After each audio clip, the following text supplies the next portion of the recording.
These two grown men had never seen the Simpsons. How the fuck's that even happen? They're two grown men on a mission now, so buckle up and just strap in. Fuck around acting brand new. I ain't trying to tell you what to do, but try to play it cool. Baby, I ain't playing by your rules. Everything look better with a view. Why you always in a mood? These two grown men had never seen the Simpsons. It's America's barley basket. Welcome, everyone, to America's Barley Basket. I am Nathan Folsebuck. Sitting beside me, virtually, is Marlin Wells. Hello, Nathan. Hello, Marlin. How are ya? I was just discussing off camera, off mic, that I have awkward side aches that I don't like. Those weren't there before. Why? I haven't been running. I hope I'm not growing. I hope they're not growing pains. When you were a kid, did you ever get like really sharp pains in your sides that made it hard to breathe? No. And they'd just be dismissed as growing pains? I remember that a lot. Never my sides, I don't think. I definitely had horrible growing pains in my legs during those times. Oh, no shit. I was just fucking housing bananas left and right, trying to get enough potassium to not feel like I was going to die. Oh, man. Huh. I don't know if I ever got him on my legs. Just on my torso. I'm a long-bodied boy. You are yes, you are mostly torso, as am I. Yeah. A lot of torso over here. Ladies, if that's what you're into, if you like a meaty trunk. the root leaves a little to be desired. Hey, but that trunk.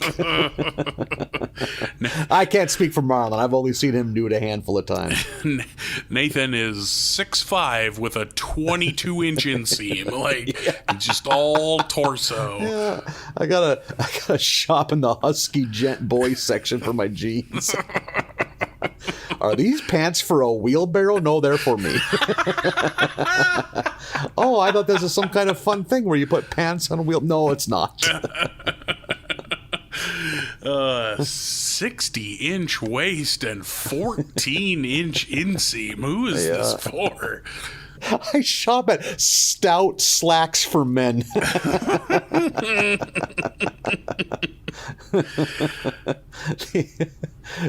The mannequins are just old oil drums. Just whiskey barrels that they've managed to shimmy a pair of jeans onto. In your experience as a husky man, who do you think delivers the best denim for a man of a particular size? I don't often have the, let's call it, luxury of, like, brand shopping. It's usually just, hey, what's in stock, actually?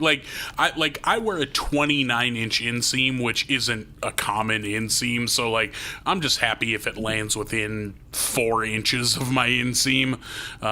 So I don't know that I ever look for a certain brand. I have a couple pair of Levi's that I think do just fine. But outside of that, I can't really say I have any manner of preference or have ever noticed, ooh, these are quality. That's, Marlin, you just gave me things aren't always greener on the other side. I never thought of that. I, at least, when I shop for jeans, I at least don't have to worry about a peculiar inseam. I'm 32. Occasionally 34, but usually 32. So 32 is easy. That's the easy one. Yeah. So sometimes I got to look in the mirror and count my blessings. It takes like 10 seconds, so I should do it more often. Yeah, be happy that your ball bag isn't a weird distance from the floor. Yeah. It's a real specific thing to be thankful for. Give it a few years. It's definitely straying from its orbit. Boy, I sure am glad the distance one more than the other. The distance between my dick and the tile is a nice even number. Thank you, Jesus. What a weird thing to be thankful for. Dear Lord. I have many misshapen friends. 29. Your inseam shouldn't be a prime number. I think that's a rule. The universe shouldn't let that happen. Yeah, Jerry Seinfeld was a 31. That was a running gag in the Seinfeld episode that because he was so vain, he was buying 30 32-inch waists and changing out the tag so it read 31 waist. I've seen very few episodes of that show, probably 10 altogether. Oh, no shit, dude. Treat yourself. Yeah. I mean, we run into this a lot in this show, but yeah, that's... You think it still holds up? Could someone come to Seinfeld for the first time today? Yep. Oh, no, I guess I was going to say I rewatched every episode probably like 3-4 years ago when Hulu's first big, like kind of like really big blockbuster thing was getting Seinfeld. Mm-hmm. And I kind of did the whole thing like, have I ever missed an episode? Is there like, and I don't think I had. There was some I barely remember, but like, yeah. So I watched it beginning to end. Yeah, if it's your kind of thing, which you kind of figure that out.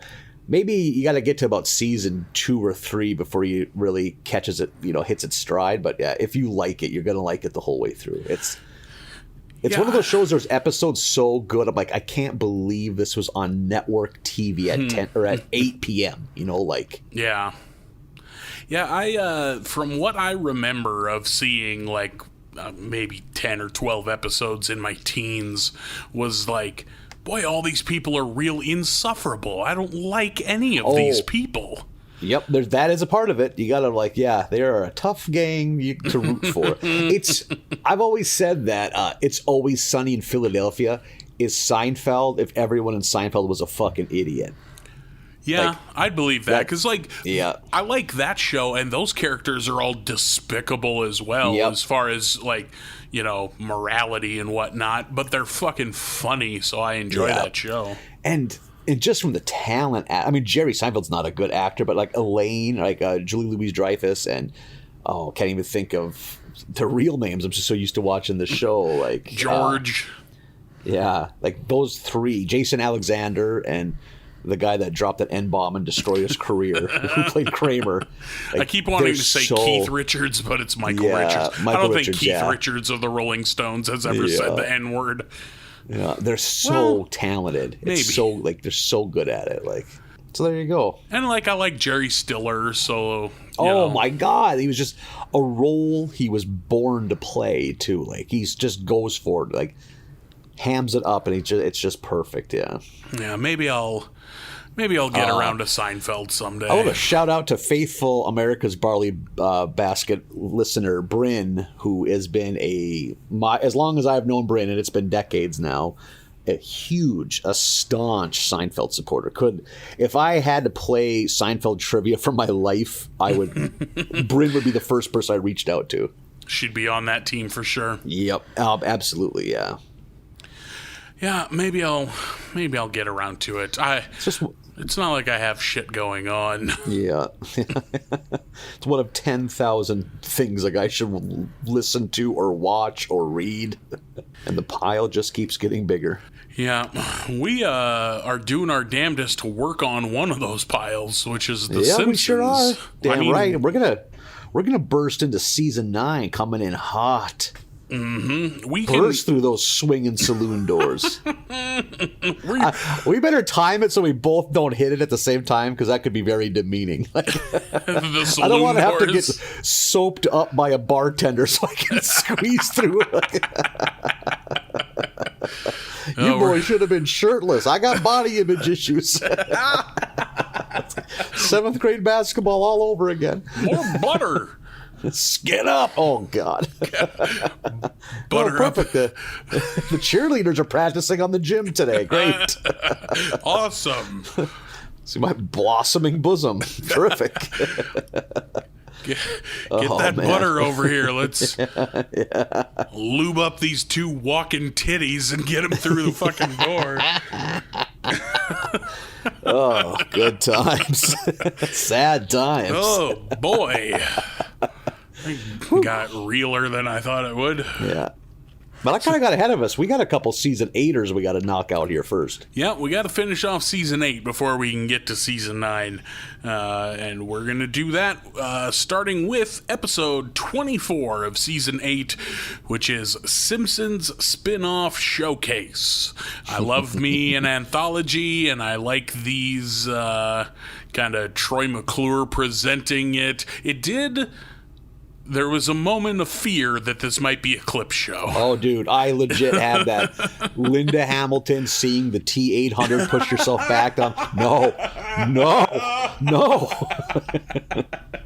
But thankfully, it does have that vibe, but luckily, it's just Troy McClure explaining that Fox needs to develop, like, I forget what he says, 31 new shows in order to fill out their programming lineup. Yeah. I miss Fox, like, being a punchline that all the Fox shows could use. Yeah. So he's going to present to us some ideas they had for Simpsons spin-offs. The first of which... Before we dive in, I don't mean to interrupt, but do spin-offs happen? I don't pay enough attention to sitcom, but what am I saying? I think tons of those police procedurals are spin-offs of some kind. I don't know. But in the sitcom world, I wonder. I mean, Happy Days had, 5 spin-offs that came off of Happy Days? Yeah. I feel like it stopped being a thing maybe in the 90s and 2000s. The Joey one. I was Joey about to say, one. that's the only one that comes to my mind is Joey. Probably obvious ones we're not thinking of. I know Frasier was humongous, but that was the 90s. I mean, into the 2000s. But one... I don't know if it's technically a spin-off, but there's that Young Sheldon show. I call that a spin-off. Yeah, I would too. Like a reimagining of a current, CBS entity. Weird prequel. Fuck that show. I've never seen Young Sheldon, but I can't stand The Big Bang Theory. My dad loves The Big Bang Theory at a level that baffles me to this day. He will watch it and genuinely say, I don't know how they come up with this stuff. Just with a joy in his voice, I hope I have at that age. That is... I don't know how they come up with this stuff is the highest level of praise that any form of comedy can get from a white man over 50 years old. Yep. That is the peak that is the Congressional Medal of Honor for comedy from that audience. How do you even come up with that? That is as good as it gets. Yeah. I don't know how these guys would even get a gal. Because they're nerds. See, that's a real important part of the show is that they're fucking dorks.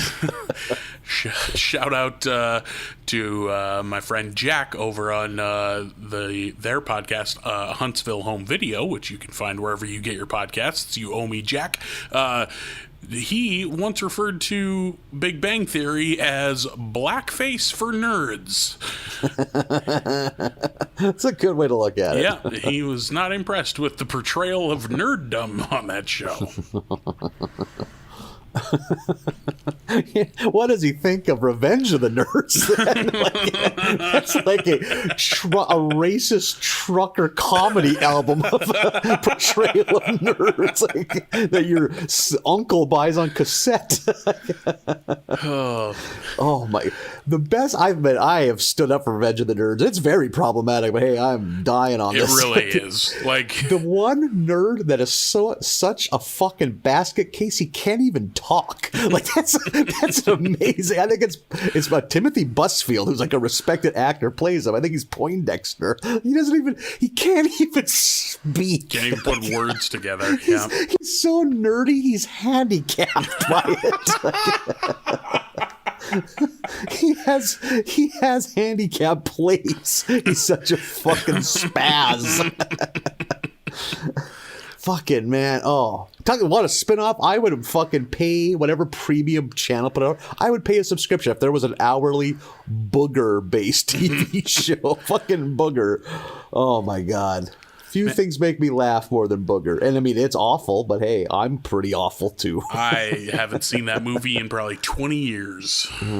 I would say go check it out, but I think I've heard your stance on not being a big American Pie guy, and Revenge of the Nerds is American Pie on fucking bovine steroids. I also am not a huge fan of like those sacred cow films of the 80s that you're not allowed to make fun of. You know, like the ones that everyone fucking loves so much that are in our age group. Like, I always hear What are some Revenge of the examples? Nerd and Animal House and The Goonies. The Goonies sucks. That is a bad movie full of bad people. Like, So I'm the right age that it wasn't a beloved childhood thing for me, but I like it. It brings back good memories, kind of. Like, you don't think that holds up? well, here's the thing. I never saw any of those movies in my youth when they came out. Like, I saw The Goonies for the first time. I was probably 28 years old, and I was like, what the fuck even is this? This Yeah, is I see what you're trash. saying. See, maybe I was a little young, but I'm almost the right age for that. So it's like, you don't like this movie because it's good. You like it because you were 10 when you saw it. Yep. I can see that. I feel that way about a lot of movies of that era, actually, where it's like, this isn't actually good. But I would be curious to revisit Revenge of the Nerds and see. I immediately, off the top of my head, I'm like, oh, there's a couple of those scenes that are not going to age well at all. When you started talking about beloved 80s movies, I was just sitting here like, please don't say Predator. Please don't say I don't want this podcast to end today. I don't want to have to walk away from this. I love Predator. Hey, we're back. Hey, we can keep going. We got almost 60 seconds into this Simpsons episode. Yeah. We're talking about Predator. Where are you? Oh, And that young movie's Sheldon. so good. Oh my God, yeah. Predator or Commando? If you Predator. Really? That Predator. quickly, huh? Yep, and I enjoy Commando. Predator is a top 5 or 10 movie of all time, regardless of genre, of time frame. I fucking love Predator. The score, it sounds good. Everything's, oh man, fucking A. Commando's music is rad too. It's got all that steel drum. That is some Yeah. Caribbean-ass Right, music yeah. in that movie. It's just, it doesn't have any sci-fi. I like a little sci-fi mixed in with my action sometimes too. Yeah, I think that I would also come down on the Predator side, but I would have to put more thought into it than you did, for sure. Yeah, and I enjoy Commando is one of those movies I wonder if it hold up because it's a lot of nostalgia vibes I have for Commando. I'm not really a fan outside of Predator and Last Action Hero of the bombastic Arnold Schwarzenegger quippy one-liner action movie either. Now that you say that, I'm struggling to think of other ones that I like. There's some that I don't mind, but there's few that I love outside of those. And a lot of them, especially because I'm the right age, a lot of them just because we didn't have cable, I weren't a part. I've never seen Total Recall, or if I have, it's bits and pieces. I've never seen. Oh man, I've seen Running Man. I'm wrong. I've seen Running Man, and I like Running Man just for how silly it is. As a kid, I just think it's so ridiculous, Yeah, I don't like The Running Man at all because I read the book probably 3 times before I ever saw the movie. Good. I love the book that is short so story. good and so different than the movie. Yeah, he's not a tough, big, muscular guy. He's just a guy. Yeah.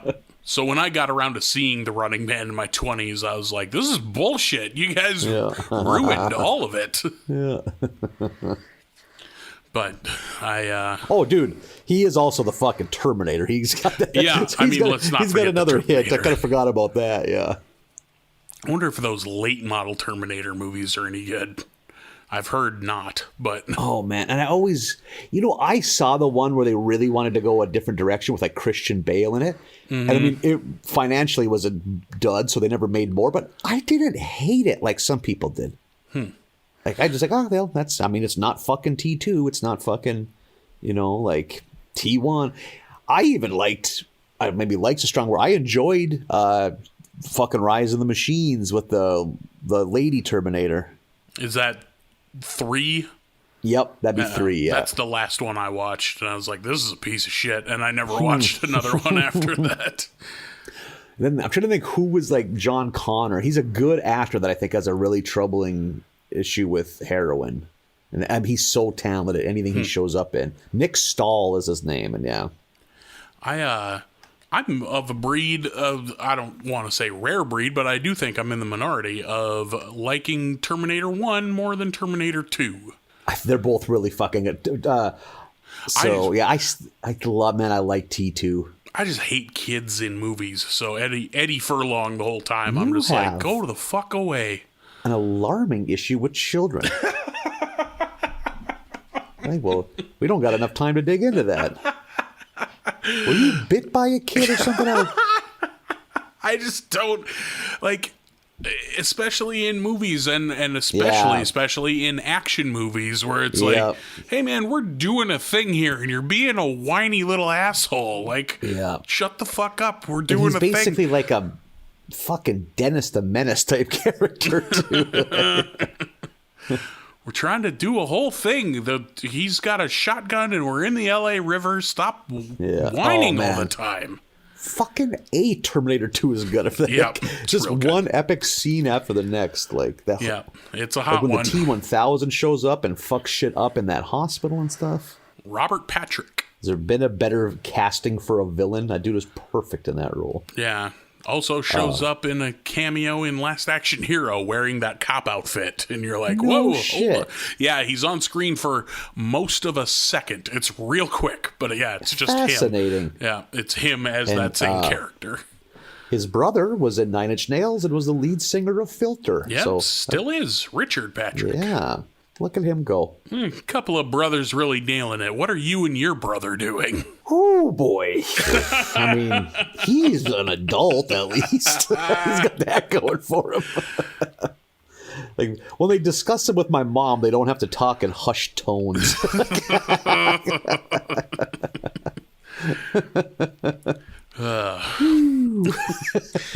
So the Simpsons are doing a spin-off special. He's not the reason my mom has to rewrite a Christmas letter like several times. Like, ooh, how am I going to spin this? Last time I was honest, I had to make a wish for him. Oh boy! Your mom's Nathan the PR machine of the Folsenbach family. He's as interesting as ever. Oh boy! So the Simpsons. We get our first one out the gate is a Chief Wiggum cop show called Chief Wiggum PI, where he and Skinner set up a detective agency in New Orleans. So great. I'm already sold. Let's do this. Holy They're setting up their new office as somebody throws a skull through the office window. It is the calling card of Big Daddy. In fact, it has the calling card right there in the skull, which I thought was a fun joke. They do I always think of Star Wars Episode 2, but there's probably a better analogy. They do the snake in the window thing while he's sleeping, except it's a gator, a full-size fucking adult alligator. With his teeth capped because it was just a warning gator. Yeah, it's a warning gator. The next one won't be corked. I hate to derail us so quick, bro. I don't think you do. I don't think you hate it at all. I don't. I am. I'm over here just grinning like a shithead. Do you think? I guarantee the life of a real, because there's fucking private investigators, man. You look them up. There's a couple in Fargo, I'm sure. I bet there is nothing in their life that is as cool as private investigators are portrayed in TV and movies. Like, I bet you're 100% right. I bet you could work that job for 20 fucking years before something interesting or exciting happens. It's like, it's just you taking pictures of women on dates and then handing the Polaroids to a sad middle-aged man. Like, here's the guy your wife is fucking Honcho or whatever the fucking dude's name is, Yep. And then it's, you are in a tiny office in a strip mall, and it's a shared bathroom, and there's probably lots of bored afternoon jerking off going on, like, got that door locked. Ain't nothing. No one's going to come in that door anyhow. Yeah. Man. I'm with you. I bet the actual life of any private investigator is not what TV would tell you it is. Yep. Here's more. Yeah, you're just confirming broken marriages. That's what your job is. Yeah. You're just getting the receipt for sordid affairs. But thankfully, Chief Wiggum lives in Hollywood, where dreams come true. Yeah, where people put alligators in your bed and steal your son. You have crawdad mishaps, which lead to laughs with you and Skinny Boy. They show Wiggum being scared of the Mardi Gras floats, which I thought was so funny. Yeah. He spots Big Daddy, and it leads to an airboat chase. I have never been on an airboat, and it looks like so much fun. Oh, God, yeah. So much fun that I gotta think that the real experience can't add up to what's in your head, you know? Like, it couldn't be that much fun. Or Like I've put it on a would own pedestal, one. yeah. Yep. It just looks so much fun, though. You're right. Like, I love the Big Daddy line. Lord have mercy, I wish I weren't so fat. Before he takes off on foot. Well, I guess I gotta Big run. Daddy. Yeah. Yeah. Real words I've probably said out loud. While trying to move a dresser upstairs or something.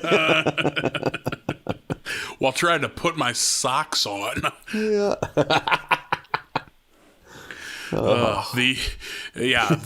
As soon as these airboats showed up, I was doing the way too excited clap of fingers spread way apart. Yay! Yeah. Fun. They get into their airboat chase, and Big Daddy escapes, and they will have more hijinks with him next week and every week. Slow his swimming was Yeah, so he great. slowly swims away. Have you ever tried to swim fully clothed? I think we've had this talk before. I can't swim. Oh, at yeah. all. Well, holy shit. I can swim. I'll tell you what. I've only once or twice, even once with just jeans on. It's gotta it's just scary. suck you down, doesn't it? Yeah, it does, man. It's like swimming with fucking sandbags tied to you. Like, I can see why, yeah, like, it would, a normal, that dude would just die. He would not swim away. You don't think that dude could swim away in full, like, Southern three-piece full suit? seersucker suit that he was wearing with giant boots. No, he'd be dead. Yeah, for sure. Very dead. But it's TV, and they gotta have a recurring villain, so he'll be back next week, Wiggum says, and that's a wrap on the Wiggum PI show. Yeah, man, that was good. I had a lot of laughs. I had more laughs at the next one. The next one was might be the funniest portion of these 5 episodes for me. Yeah, this one was really good. It's the Lovematic Grandpa, where Grandpa Simpson has died and possessed Moe's love tester machine at the tavern. Mm-hmm. It's supposed to be a spin like a Cheers homage, which I fucking love Cheers. Love me some Cheers for sure. Moe and Grandpa kind of have a little back and forth of Moe not really realizing what's going on, but then a lady, wouldn't you know it, comes in and tests out the love tester, and Grandpa gives her like forlorn or something, gives her a shitty rating on the love tester, just setting up Moe for the spike, and Moe asks her out, and they're gonna go out. When Homer makes an appearance and Grandpa Simpson's ghost is like, "You buried me naked and sold my suit to buy a pinball or a ping pong table," I think is what it was. Yep, ping and then he pong just table. quickly unplugs the machine and walks out. Yeah. And then that's his whole guest appearance. Like, he just leaves then. Yep, that was it. So Moe goes out with that lady, brings along the Grandpa love tester, and puts it in the bathroom because he knows that he's going to need advice from this possessed love tester machine. Love testing machine wearing that tux made me laugh That's right. so He's got hard. a tux on it. And when Moe goes to get advice that second time and he leaves, and all Grandpa Simpson says is, "I've suffered so long. Why can't I die?" It's such an amazing thing to say in a sitcom. Such a dramatic thing. Sounds like a Metal Gear Solid boss. And that got me thinking, do sitcoms today, like if you watch Big Bang Theory, is there a laugh track? Oh, I don't know if people still use laugh tracks or not. Did they just go away and we didn't even realize it? But they must, because I think they still film them in front of an audience. I'm pretty sure, like, I feel like I've seen clips of The Big Bang Theory and they use a laugh track. Yeah. I bet they do. I bet your basic, like, studio setup still uses a laugh track, yeah. Yeah, I would have to assume. The delinquents bash the shit out of the machine, which is fun. Yep. The bald-headed delinquent is like, he called me gay, and they all leave. Like, okay, there we go, delinquents. The grandpa love tester machine gives Mo some bad advice, and he goes out there and follows through with it, but then rushes back into the bathroom to give grandpa a piece of his mind, and the lady that Mo's with follows him in, and much like a fucking sitcom is like irate, and then, oh, but you went to all this trouble for me, and then that's a wrap on the Lovematic Grandpa. And this is one of those things like we're even too young for, but it was definitely a 70s phenomenon and 60s phenomenon of these stupid fucking high concept sitcoms where it can't just be a family. It can't just be a work environment. Like it has to be some wacky thing. Like we have a talking horse. Oh, I'm married to a genie. Or what I'm pretty sure this is making fun of is a short-lived sitcom where a guy's mom is like reincarnated as his car. And it's called My Mother the Car. What the fuck? That sounds like, fantastic. Yeah. Like, do you know are you familiar with the show Coach? Like the sitcom Coach, the football Craig one? T. Nelson, yeah. The little, I think he was a Van Dyke. He was like the defensive coordinator, and he was always one of like the comic relief. He's a good actor. The little guy that was like the older guy that a lot of the jokes were based around him. He was the star of that, like in the 60s and 70s, whenever it came out. He was the young, befuddled 30-something whose nagging mom now haunted his car. Like, I don't think they weren't doing coke back then. What were they like? Just like was there like carbon monoxide leaks? Why were they like green lighting this shit? It's like, back when we didn't know the dangers of lead paint and like radon. Like a lot of these CBS off pitch meetings were held in dank basements. Everybody's driving lead gas cars. Yep. Yeah. Good point. Yeah, it caused a rise in serial killers and preposterous sitcoms. Yeah.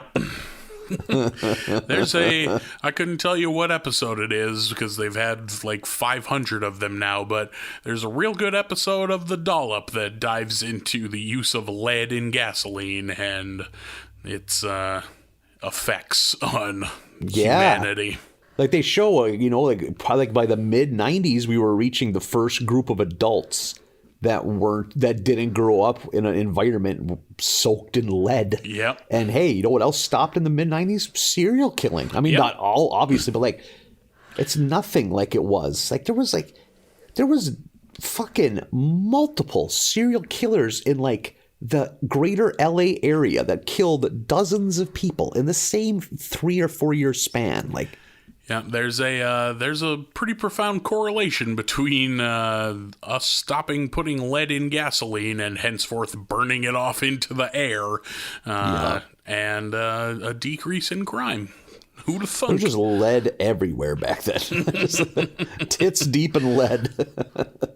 The last one of this anthology of Simpson spinoffs is the Simpson Family Smile Time Variety Hour, which good. I like you. I imagine are as well. Like too young to be watching these shows when they were on. What a fucking kooky ass pop culture phenomenon. And like, I know, because I've ran that by my parents too. Like, yeah, they were everywhere. Like, and for a good chunk of the 70s, that the network TV was just bombarded. Any kind of celebrity of any renown, that's what they did. They fucking had a variety show. There was no one was spared from it. Fucking Johnny Cash hosted one of these hokey ass things. Hugh Hefner had like Playboy After Dark. That was a fucking variety show. Sonny and Cher. Sonny and Cher had a humongously successful one. The Osmonds. Like you only think of the handful of successful ones, and you forget for every one of those there were 8 others that didn't go anywhere. I'm guessing the Simpsons are kind of riffing off the kind of like the failed Brady Bunch attempt at a variety show. Would be my guess. I think so too. Brady's or Partridge Family or I'm not 100% sure. America loved musical numbers back then, apparently. Yeah, they just loved seeing people dance on a stage. Let's keep derailing this fucking... We're never going to get out of this episode. Let's get back to my dad's TV habits, and I think America's TV habits, too. The fucking success of shit like The Voice and American Idol. What I don't get is they could have rando fucking people sing covers of fucking ELO songs, just to pick a band, and it'll get amazing ratings. On the other channel, they could air an hour-long ELO concert, and they wouldn't even attempt to do it because it would just be a ratings flop. Yeah. What the fuck? I don't get it either. I was thinking, like, even on basic, because my folks have cable, and I was home at the beginning of quarantine, like, seeing live music even on basic cable is barely a thing anymore. Like... Isn't that insane? That besides just looking at it like on YouTube, there's no home for like concerts or live music performed by actual artists. But yet, like if you look at the top 10 lists of fucking the most successful shows, it's like fucking amateur all these shows, fucking talent shows. Yeah, it's like it's baffling to me. I don't get it. Like. Yeah, neither do I. I don't understand. Like, I don't watch any of them. Like, I'll occasionally come across, like, a clip on YouTube, and it's always some fucking tearjerker thing where... Yeah, it's so stupid. This guy with no hands juggled and made everyone cry. It's like, it's don't lowest give a fuck. common denominator. Like, yeah, and then the wolves came back, and I lost my adopted parents, too. Like, oh, well, now she's going to sing a Wynonna Judd song. Here we go. A 1 and then a 2. Like, oh. And, like, my whole thing is, like, what does this add up to? We're on, like, season 40 of these fucking shows. Besides a couple of them, do they do, like, what does it even mean? It's a lot like The Running Man. We should look and see what's happening to these people. Do they just fucking 2 in the fucking body and 1 in the dome once they fucking get off stage? At this point, just have The Running Man. Make The Running Man a show. No shit. I'd watch the shit out of The Running Man. Raise the stakes, yeah. Yeah, these fucking talent shows, I don't... Probably like 20 years ago, there was a really low budget, pretty cool movie called Series 7 that was like, what if The Running Man was real? But it's so real. They do a great job of how realistic it would be if you were just a random dude in a fucking CVS and someone came up to you with a camera and handed you a pistol and 2 clips of ammo. Hey, there's 7 other people that are going to try kill you. So head on a swivel, pal. We'll be watching. And then like, just pat fuck you on the ass and send you on your way. But they're like, oh, I forgot I signed up for that. I was like, oh shit, like, fuck. And it's like 50-year-old moms and like a 19-year-old college student. Like, the only known actor I think is the woman that's in the pit, like the victim in Silence of the Lambs is the main protagonist. She's like one of the people playing the game, like. Ugh, I've never heard of that show, but really we're just remaking Battle Royale except worse every time. Like Battle Royale already exists. We don't need to keep making it. I couldn't get into Battle Royale. I couldn't get man, this podcast might end today. Battle Royale is overacting, like the terrible acting, and I usually can handle terrible acting. It fucking ruined it for me. Like, and that's not true. I still, because I love that premise enough, but like, it's like, oh boy, this is a movie. Like one of the few times I'm like, this movie is begging to be remade. Like, you gotta. Like that kind of comes with the territory of movies of that era, you know, especially foreign films of that era. Like they kind of turn into it a little bit because they think that's what Americans want. But man, it's super melodramatic deaths. Yeah, totally. That's a good point. I do fucking love that movie. So the Simpsons, I gotta say the full thing every time. The Simpson Family Smile Time Variety Hour is on. I also want to point out real quick that ELO will come up again later, which you don't get to say every day. So I'm saying it while I can. Which is a shame. We should. Yeah. Oh, no, I lied. Never mind. I got my artists mixed up. Shit. I'm going to have to cut all that out. They'll just be come back up again in my dreams. Oh, Jeff Lynne, what a talent. You're so bashful. Take off those sunglasses. I love that they clearly had to recast Lisa because you assume that Lisa wanted nothing to do with this. Yeah, that was a nice touch. Yeah. the fucking calling card of the Simpsons is they nail the nice touches. Like they get how important that is for a joke, you know, like the little things like that. That Lisa wouldn't want to fucking do this hokey ass show. Yeah, man. I was so skeptical of this, but I did enjoy. This might be my favorite of this batch. That's not saying a lot because this wasn't the best batch, but I don't know. I dug this episode just from the laugh fact. That fucking the scenes with Mo on the date. There's just it's like laugh a second. Like, fuck, they just keep coming. Yeah, they're able to pack them into these 8-minute premises in much the same way they do with Treehouse of Horror. Yep. Tim Conway is here, because of course he is, because you can't have one of these kind of shows without Tim Conway showing up on it. I like Tim Conway, and I always really like him on this kind of thing, so I thought it was, again, a nice touch that they would have him here. He's one of those people, it would just shock me if he was an asshole. He seems like a very personable, agreed. He seems delightful. Part of me always... delightful's the right word. Part of me always kind of files him in a weird folder of, he seems like Diet Don Rickles to me, and I'm not sure why my brain does that. I can almost see a physical resemblance, kind of. Maybe that's it. He's diet in, vitriol and in stature. Yeah, exactly. He's G-rated Don Rickles. Yeah. He's like the Don Rickles you watch on an airplane, heavily censored. Yeah. We get a skit of the Beaver Simpsons, which I thought was funny because that is exactly the kind of bad skit that would be on this show. Look, Cher's on a unicycle. Fuck. This is so bad. Even the setup, what if we were beavers? It might look something like this. It's exactly that hokey shit that's on those shows. I think a couple times in our lifetime, they've tried to resurrect. I think Jessica Simpson and Nick Lachey had a variety show for a hot minute that, because it just doesn't lend itself very to quality, you know, it's just, oh man, I don't get. Yeah, I don't understand it either. There's a reference here to the Laugh-In, which is the one of these shows that I will give some level of leniency to, because I've seen probably a dozen episodes, and it's the one of these that I like the most is Laugh-In.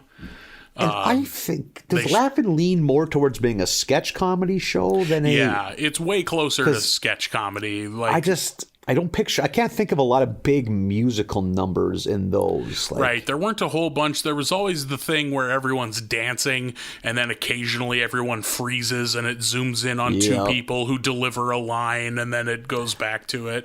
But the reference here is the porthole that the sea captain looks through. That's from Laugh-In. Fucking Lily Tomlin on Laugh-In fucking is a murderer. She kills on that show. Yeah. A young Goldie Hawn is one of them. I think she got her start as a dancer on there. I believe so too. Yeah.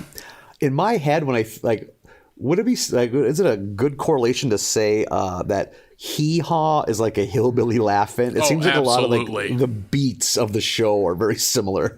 Yeah, Hee Haw is for sure redneck Laugh-In, big time. Yeah. Hee Haw's the kind of show that if you explain that to somebody that wasn't alive for it, what? How many years was that on? Fucking 20, right? Isn't that show Yeah, it lived on in syndication, I think, into the early 90s. Wild. I can remember flipping on the television and seeing Hee Haw. Mm-hmm. Ugh, who'd have thought? Much like these fucking talent shows. Who's watching this? Yeah. All of your aunts and uncles. Yeah, for sure. The same ones buying the racist trucker tapes. Trucker comedy albums at truck stops. Yeah. Even this track listing is wildly offensive. There's no subtlety here. Yet somehow doesn't have the explicit content sticker on it. Weird. Yeah, no kidding. Those laughing hyena guys are really asleep at the wheel. Don't let anything be on this fucking label.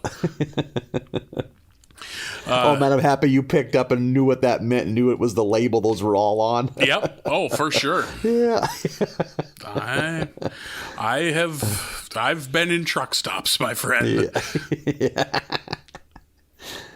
Oh, good times. The Simpsons do a real long musical number about candy. And that wraps up the Simpson Family Smile Time Variety Hour. I kind of had to just grit my teeth through that one. Yeah, they were really going for making fun of how bad those shows are, but it's like, I get it. I agree with you. Those shows were terrible. Yeah. Let's wrap it up. And then Troy McClure gives a teaser for next season of The Simpsons, where we introduce a new alien character that only Lisa can see or something like that. Pitching another super high concept idea for the show. Was that little alien? Did they do that on the Flintstones? Is that what I'm thinking of? That tiny little alien with the helmet is something from another. It looked like a Hanna-Barbera character that I've seen before, so maybe, yeah. I think it is a Flintstones. They're kind of. I think Osmodiar is what he said its name was, or something like that. I'm almost sure that's the case, but yeah, enjoyable. I enjoyed that. It was, especially for what I thought going in. I was like, oh, Christ, another clip show already, but hey. Aren't you glad that wasn't the case? Because, that's what it looks like right away. You're like, no, don't you do it. Nope. So after that episode, we have the final episode of Season 8, The Secret War of Lisa Simpson. Starts with them going on a field trip of the police station, which I love that Chief Wiggum can't make it into the office by 10 a.m., which is nice. Yeah, it's getting harder and harder to get in here by 10. And the fact that they have an answering machine that apparently answers the 911 in that community. And I believe his exact words were, "Can't anyone just take the law into their own hands?" and deletes the messages. So this episode starts off well, and we get some typical Bart shenanigans with some megaphones that he ends up destroying the city through sonic waves. Watching him put that together, he talks into the one megaphone that's on the wall and then puts another one up to it and talks into it, and it's louder, and then he looks back and forth at all of them a dozen times before the light bulb goes off, and it's oh, wait a minute. Good. And just the visual sight gag of him daisy chaining a dozen of these fucking megaphones together, and it blows every shred of glass out of the entire city. Yeah, very enjoyable. They have that at the police station when they're on the tour. They have that fucking the two mannequins about weed. These stoner hippies, and one just has a toddler in a sandwich. Yeah. And Wiggum refers to it as the California cheeseburger. Yep. Holy shit, do I love jokes about how afraid people were of weed. Yep, so good. And while that's going on, Lisa is sitting in class watching a fucking film strip about sand. Fuck yeah. Holy, I died laughing at that too. And also, are you old enough? Do you remember actual film strips in class? No, we those were gone by the time I got there. So it was on to just VHS. Yeah, the TV with the ratchet strapped to a rolling cart. Yep. So I got in on a little bit of, and then also slides. I remember a slide projector too, Which, but I saw a few film strips. I saw a handful of slideshow ones, too, with the audio tape that beeps when you're supposed to flip the slide. I definitely have seen a few of those. I can't think of her name. I just love how out to lunch that Lisa's homeroom teacher is. She's just over that job. Mrs. Hoover, yep. She doesn't give a fuck. She just leaves. and I like how the kids get an hour and a half of magazine time. Yeah, she is real checked out. And I would have loved a magazine time when I loved I still do. If I'm ever around them, I'm just never around them. I love a good magazine. That's such an old man thing. Oh man, I am embracing it. So this they've kind of had enough with Bart. That's a thing that comes up in episodes. Them having enough of Bart, and something serious has to happen. And in this case, that means Bart has to go to a military school. And he does not want that in any way, but he doesn't really have a choice in it. The curveball is Lisa wants to go too, because she's just there for the tour that they're taking. She's like, hey, this, because she ain't getting challenged enough in regular school, so she wants to join too. And she regrets that pretty early on because they do not like her. There's a lot of bullies in that school. Yeah, I love the I guess sergeant or whoever, the guy running this military academy, has to like really explain to himself out loud that Lisa is a girl. Like, yep.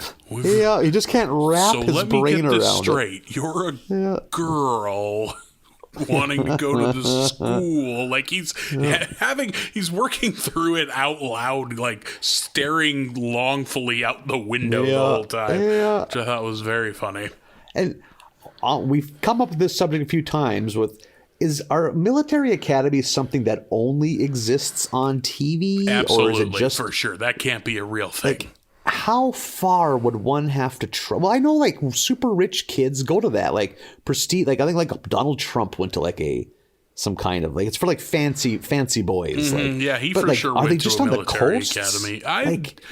I'm assuming so. I don't know. I actually had the same thought while watching this. Like, this is just something that happens on TV. The kid that is misbehaving gets sent to military school, strictly an on-screen premise. And it's kind of we've seen these themes. It's often one of the two kids succeeds at something and the other fails at it. Mm-hmm. That's a premise that they've used before. So Bart's actually fitting in fairly well because he's good with like the destructive nature, like the war nature of it. Like, yeah, they show him doing pretty well with a grenade launcher. Yep. So he would, that dude would really rip it up in the library or the stacks in GoldenEye with that grenade launcher. And then Lisa struggles with all of it because she's just not an aggressive person, and the bullies don't like her because she's a girl.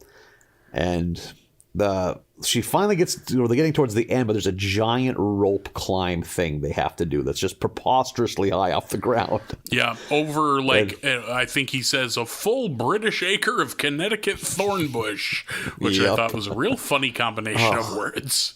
Yep. And one thing that's great too is I don't know if it's early on or if it's at the graduation ceremony when they're all sitting there and the chief is giving that speech about how it's like, oh, in the future robots will fight our wars. Small robots. The robots will be the ones. So you all will work on robots. Yeah, you'll all maintain the robots of the battlefield. Like, it's a hilarious graduation speech. Yeah. Oh, man, I got a kick out of that. And I also like, another common thing is we get one of the two is sad. Like, oh, but then the other one pulls through. Mm-hmm. Bart not only is rooting for her at the end, he's even proactive and tries to help her prepare for it with that rope police scene. Yeah, they do a dry run of it to get her some time to practice on the rope. Yeah, Bart turns it around and is a good brother in this one. Yeah. There's a great scene when she's homesick and she can't talk. No one answers at home, so she calls Grandpa and actually listens to Grandpa for the whole time. And he's like actually runs out of stories. Yeah, and then like offers the phone to the rest of the retirement community, and you hear Jasper go, "No, I already talked to her for 20 damn minutes." Like, so great. She's so homesick that she dried up all of the old people's stories in the retirement home. That's really it. We get I did love that ending. Or it's like, you guys really are going to Disneyland this time, and right to the dentist. Right to the dentist. That's a dirty trick. Yeah. And just their gleeful laughs, Homer and Marge. Like, Jesus. Again, we get those rare sightings of Marge being a jerk, and I always like those. Yeah, they're real pleased with themselves for tricking the kids into going to the dentist with the Disneyland lie. That's the kind of thing that was so preposterous. The idea of us doing it, the lie wouldn't have worked. Oh, like if I had heard when I was a kid, hey, get in the car, we're going to Disneyland, my radar would have been going off immediately. It's like, we're putting a dog down today. That's what's happening today. Like, I don't even know what a more believable thing would be. Like, we're going to a town that has a Target. Like, oh, that happens sometimes. That happens every so often. There's got to be. This is probably real. Oh, man. This will be the time Mom lets me get an icy. Then they drop you off at the dentist, and you're like, God damn it. I think it was Kmart that had the icy stand. With the big polar bear with the striped sweater on. I think that was the icy. Yep. It was some kind of fruit-flavored ice. I always remember thinking, icy. it's like, again, it's all shit like that. I just assume that's what rich people did. Like, I bet every rich person gets like a giant icy before they go into Kmart. like not thinking maybe it's just not practical when you're in a hurry to get a giant icy. But in my head, the icy would always be more important than any chore you're doing. Right.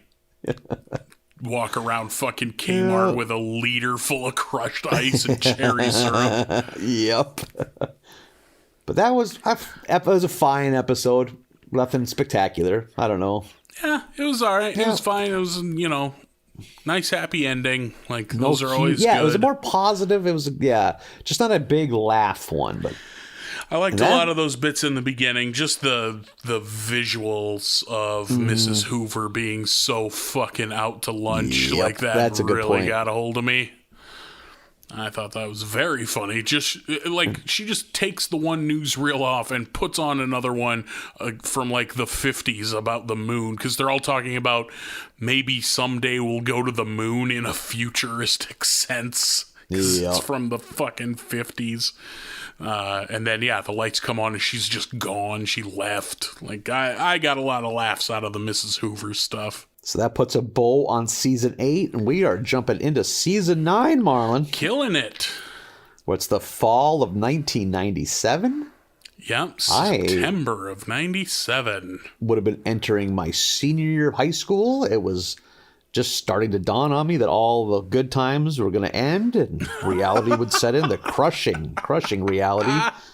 Someone that had no skills and was not particularly book smart. So where was this train leading? Nowhere good would be the answer to that question.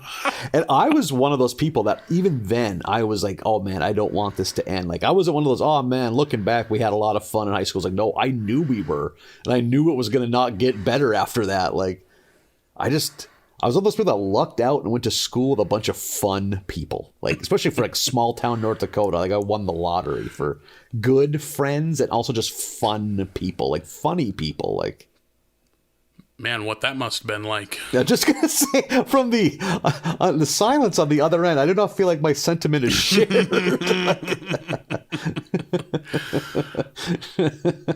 I think at this time I would have been entering into the 6th grade, if I'm doing my math right. So baby Marlin was going to become a man. I was Did your biscuits drop in the 6th grade?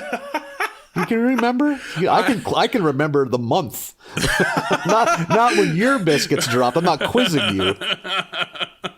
I'm sure I've given it some thought. I don't think so. I think I was a late biscuit dropper. I am pretty positive. I think fairly early, but the biscuits didn't drop far was my issue. I could have stood for more biscuit droppage is my issue. That's all you're gonna go, biscuits? This would have been, frankly, these biscuits haven't dropped much at all. Because I'd have been, maybe this would have been 7th grade. My math is so fucking bad. I would have been 12 years old. So yeah. So I would have turned 12 like the September of that fall of my 6th grade year. I was constantly spraying by like November. Like it was spraying season is back up that tailgateless pickup because it's spraying time. Christ. Let's take it to the fertilizer store. We're about to go spraying. Oof. I'm pretty sure I was still a handful of years away. Oh man. Sixth grade, though, it was the last year of being in the one building. Like I've said before, it was like K through 6 in one building and then 7 through 12 next door. So it was like you were the kings of the little building. You graduated to a building with windows. I didn't say that. Shuffle you from the little wagon over to the big wagon. The window was in the teacher's lounge. They never let us see that. It's just a tipped over coffee can. We lived like the American Tail family. Yeah. Just in a tipped over can of beans. Yeah. And also with the spraying came the realization, like, oh, hey, old boy, you got to start showering. Like, to my credit, I got on the showering thing pretty quick. Yeah, like, okay, like that's you got to start good. taking care of biz. Like, I don't remember having like a bonding moment about it, but I also remember like, oh man, you got to start shaving this. Whatever this is that's growing on your face right now. Like a charitable person would call it a beard, but it is not a beard. It's At a 12, collection of you were rat getting tails. facial hair at 12? Is that what you're saying? Maybe more like 13, 14. God It didn't damn. grow in good. Like, it didn't grow in good. Like, I couldn't have. Oh, of course. I mean, I still don't grow. It still doesn't grow in good. Like, I could have grown sideburns by early mid high school. Never. My mustache is super weak, still is, but yeah. Man, I'm really trying to, because now I feel weird. Now I'm like, wait, was there something wrong with me when I was 12? Was I supposed to be getting facial hair and blasting, as you would put Yeah. it? Because I Well, I think remember, I'm like, pretty we positive all- that I was not. I mean, we all bathed back together in those gym class days. I remember there's a handful of kids that, they weren't blast. I mean, I don't think they were blasted. They didn't look like they had blasting apparatus. They hadn't been inherited their sprayer truck yet. God damn it. Laying that rope. Like how I held the pee on that. Yeah, no, I really do. I really enjoyed I it. hope the audio really catches that so people can turn it up and enjoy it. The textural sounds. That's what they're doing during this segment for sure. Is They're not enjoying slapping their ear pods out of their ears like they're being attacked by bees right now. I never remember until we dive into like these specifics of what year we were in and what grade we were in and all that. I always forget that you and I have that age gap. I always think of us as the same age. I have a youthful soul.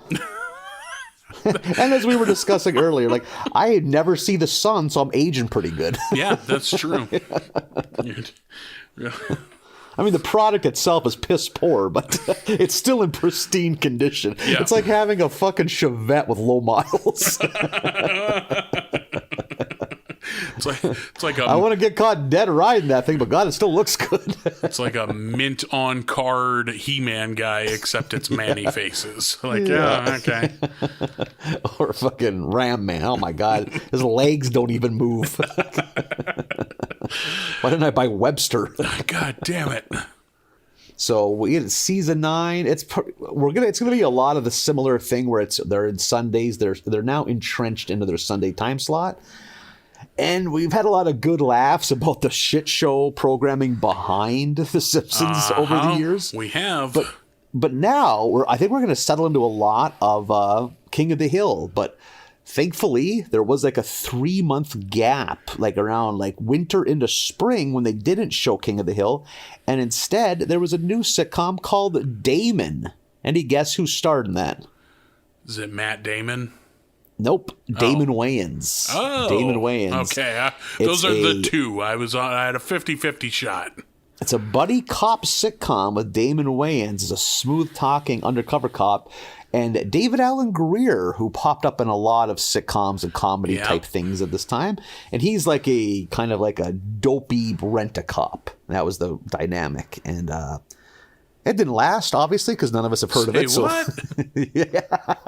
And I was thinking, like, David Wayans was starring in, wide-released movies 2 or 3 years before this. So, like, it's just going to be a weird thing, like, to, like, swallow your pride and say, hey, I'm not getting calls to star in movies anymore. Do I do a sitcom? And to his credit, this show didn't make it, but like not too much longer. What do you think? Early 2000s? Remember that show? It was just like it was like kind of following that Everyone Loves Raymond, where it's like the harpy wife with the lazy husband trope that was ran into I think it was called My Wife and Kids. I always really hated that trope, and it runs through so many sitcoms, especially at the time. I almost think ABC went back to back with My Wife and Kids and According to Jim. Oof. Fuck it. And like, I just, on principle, I don't like According to Jim because you hear things about Jim Belushi. He doesn't sound like a pleasant cat. At least he wasn't. Hopefully he's changed. He does. Yeah, I've definitely heard not great things about Jim Belushi, and like he also like has some heat with me over when he like tried to half-ass replace John Belushi as the in the Blues Brothers. Like this would have premiered just a few months before the Super Bowl that year, or I guess the following year, January 98. Or maybe it would have been earlier this year in 97 when the Blues Brothers played the Super Bowl, but it was Jim Belushi and John Goodman and Dan Aykroyd. Oh, no kidding. That's a rough performance. I don't know if you've seen that one, but the 98, the January of 98 Super Bowl, that would have been this season of Simpsons. That was one of the Bronco wins. It was the first of the two Bronco wins where John Elway finally got it. As I clearly remember my senior year being at a house party, very drunk, and tried to force my friend Adam to eat a giant sloppy manwich, like barbecue sandwich. And he pushed it away, and I was squeezing on the buns, and the meat perfectly all fell out in between the couch cushions. Like it just all slopped down in there. And we both kind of looked around. No harm, no foul, Chief. And I mean, I partied at that house a lot. And like 6 months later, someone's like, what the fuck is all this rotten meat doing on the couch? It was like June. It's like, ooh, that's some vintage manwich there, boys. Oh my God.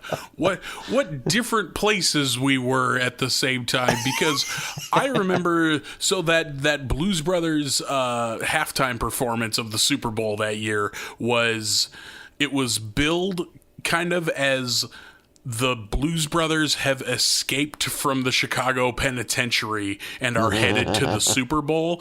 And me being young and kind of an idiot, they were doing like news break-ins from Fox News, because Fox had the Super Bowl that year, and they were doing cut-ins of like, yes, the suspects have been found or seen headed this way to the Super Bowl. And I remember being a dumb fucking kid and going to my mom like, why don't they do something about these criminals? Fuck. Like not knowing that the news could lie to you.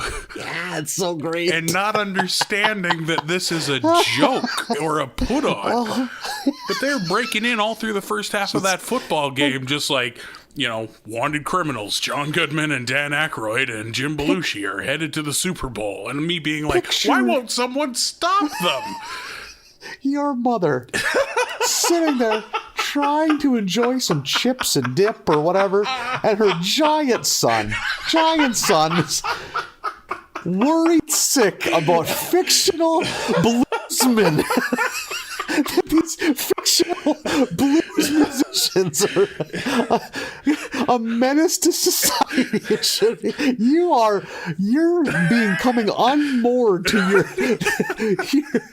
thoughts of right and wrong. I was shaken to my core that no one stops these men. Fast forward 4 years later, and your mom is at home doing something, and she catches an advertisement for the Blair Witch Project, has to throw your television away because she knows that their fucking presentation of that will make you catatonic. It's like, my sweet boy will lose it. He'll be on the roof again or sleeping under the bed. He's too big. I'm picturing your mom sleeping on a bed that's pushed up because you're underneath it. Oh, yeah. Because the Blair Witch is coming. We gotta go board up the attic again so he doesn't lock himself in there. Yep. There was a local cop in my county that thought Blair Witch was real. It was like, they wanted to go check it out to see for himself. Like, yeah, man, go to rural Maryland, see how that treats it. Jesus Christ. Oh, fucking A, that is terrific. And then halftime comes, they let these animals perform. Nobody just stopped them at all. Yeah. I know the stadium has security. This sounds like wrestling fans in Puerto Rico. They just can't get over. They can't accept that it's not real. Like this is travesty of justice. You believe that Ric Flair fella? I ought to stab him. Oh yeah, so good. Oh man, I remember just being worried sick about this Blues Brothers situation. Oh man, These are escaped criminals. My poor mom had to just be like, oh no. Yeah. And that one guy looks suspicious like Dan Aykroyd. I hope this isn't running Dan Aykroyd's good name through the mud. That guy that's in that John Candy movie with the bear that I like so much is in jail for some reason, and now he's out. Oh, God damn it, that's good. Oh, God, I was a stupid boy. Such a beautiful, naive child.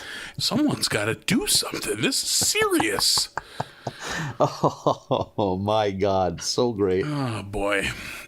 That Damon Wayans show, that seems like it'd be worth watching. Yeah. So, yeah, it was quickly forgotten, and they brought back King of the Hill. Which I think we've mentioned maybe at this time of the season, last season, so like 4 episodes ago, that that's a show I feel like I should watch more of. I've seen probably 24 episodes and always enjoyed it. Oh, yeah. I bet I've seen 60% of, because it's a weird mix too, because it was all on syndication on Adult Swim. Likewise, a lot of Adult Swim, or like I think you would catch some afternoon blocks on FX once in a while. That sounds right. Yep, that definitely sounds right. In like the early teens, 20 teens. We kick off season number 9 of The Simpsons with episode 1, The City of New York versus Homer Simpson. Mo explains to everybody that they got to start using designated drivers now. Things are getting battened down at Mo's. And they all draw they all in order to choose who has to be DD, rather than drawing straws, they all pull an egg from the pickled egg jar, and whoever gets the black one has to be the designated driver. And it's Barney. Poor Barney Gumble has to be DD that night. And this is where I always think that ELO does that "Oh Yeah" song, but it's Yellow with no W does that song. The Ferris Bueller song. What's the name of that song? It's called "Oh Yeah." Is it? That was so ubiquitous in the late 80s, early 90s. Like in Ferris Bueller, I think it showed up in a handful of other kind of comedies of that ilk. And then it got into like commercials. I remember like a Twix commercial featuring it. Like that song rules. I love that song. The second that song started, I was all the way into it. I fucking love that song. We had, mostly thanks to Ferris Bueller, we had a blank VHS tape that I'm assuming my mom recorded Ferris Bueller's Day Off on like TV, so it's all edited. But that song is in there, and I remember watching that a lot as a kid. So as soon as that song started in The Simpsons, because it starts with that real simple like didn't, I was like, oh shit, here we go.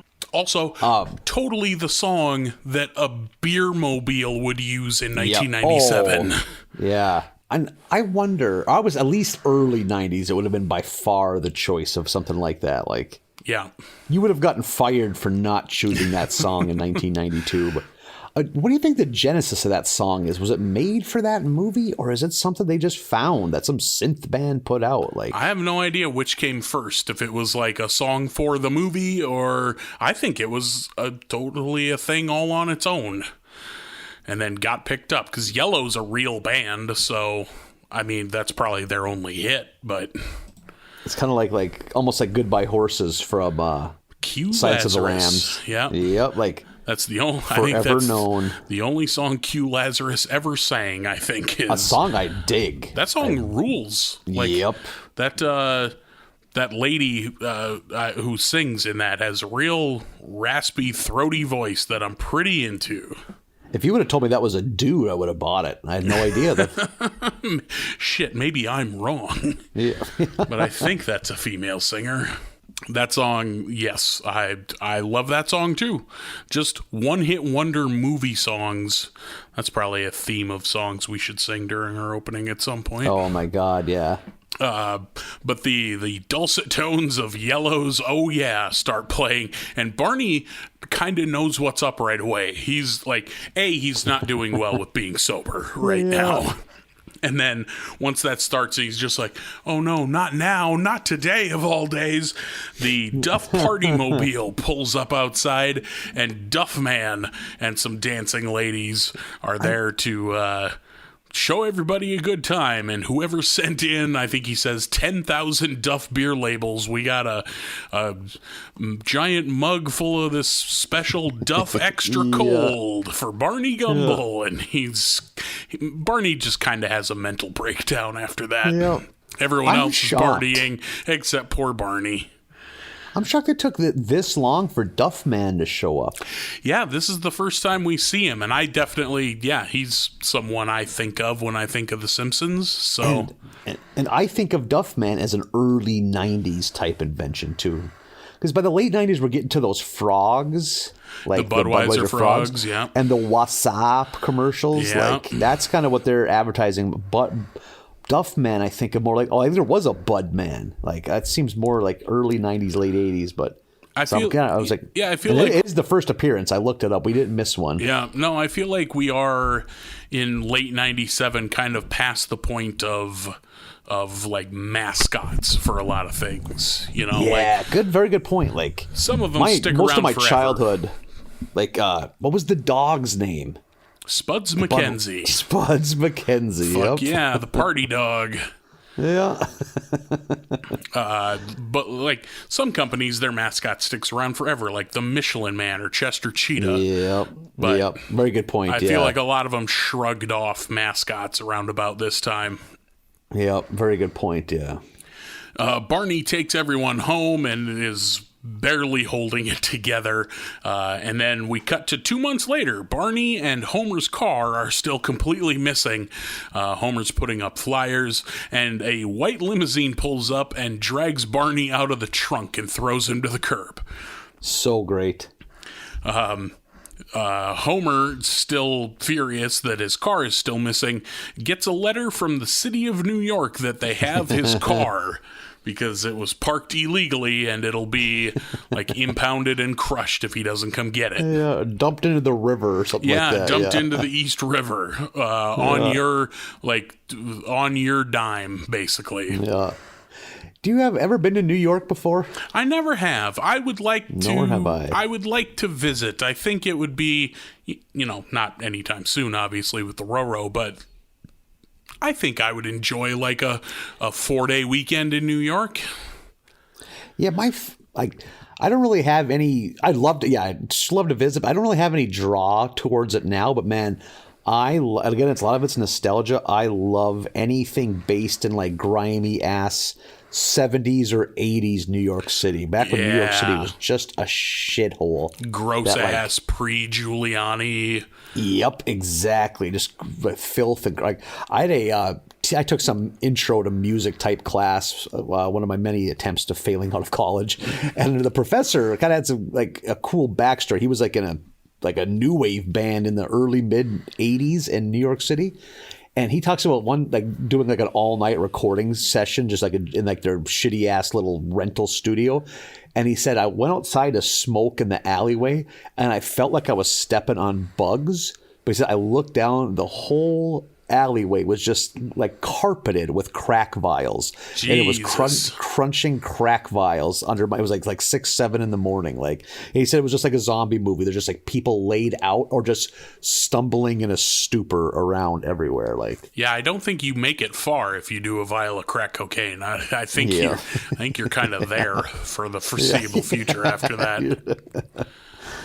Yeah, I'm not going to tell these people how to party. I do like the taxi driver kind of. Yeah, taxi driver is what the best example of it. Version of New York City. Yeah. Go down to Times Square and go to a fucking X-rated theater and then get stabbed. Yeah, like I wish I could have been experienced the shithole like before it was a tourist trap and it was just like a place you went to get jerked off or murdered. Now there's an M&M store there. Yeah, exactly. You could buy an M&M jean jacket with your name embroidered on it. And you should. I need to get big into M&M shit. Yeah, huge into M&M merchandise. We see Homer is not into going to New York City, and we don't really know why. And then he flashes back to him being a younger man. It's not specified when, but he has hair. And it's clearly that 70s New York City. Mm-hmm. And it's just like mishap after mishap with him. He gets shit stolen. He gets his wallet pickpocketed. A pimp chases him down and tries to kill him. And then he dives into the sewers and the chuds get a hold of him. When he said the chuds, I thought I misheard him. And then Marge like comforts him that the chuds won't get him again. Yeah. What a fucking reference to pull off. Holy shit.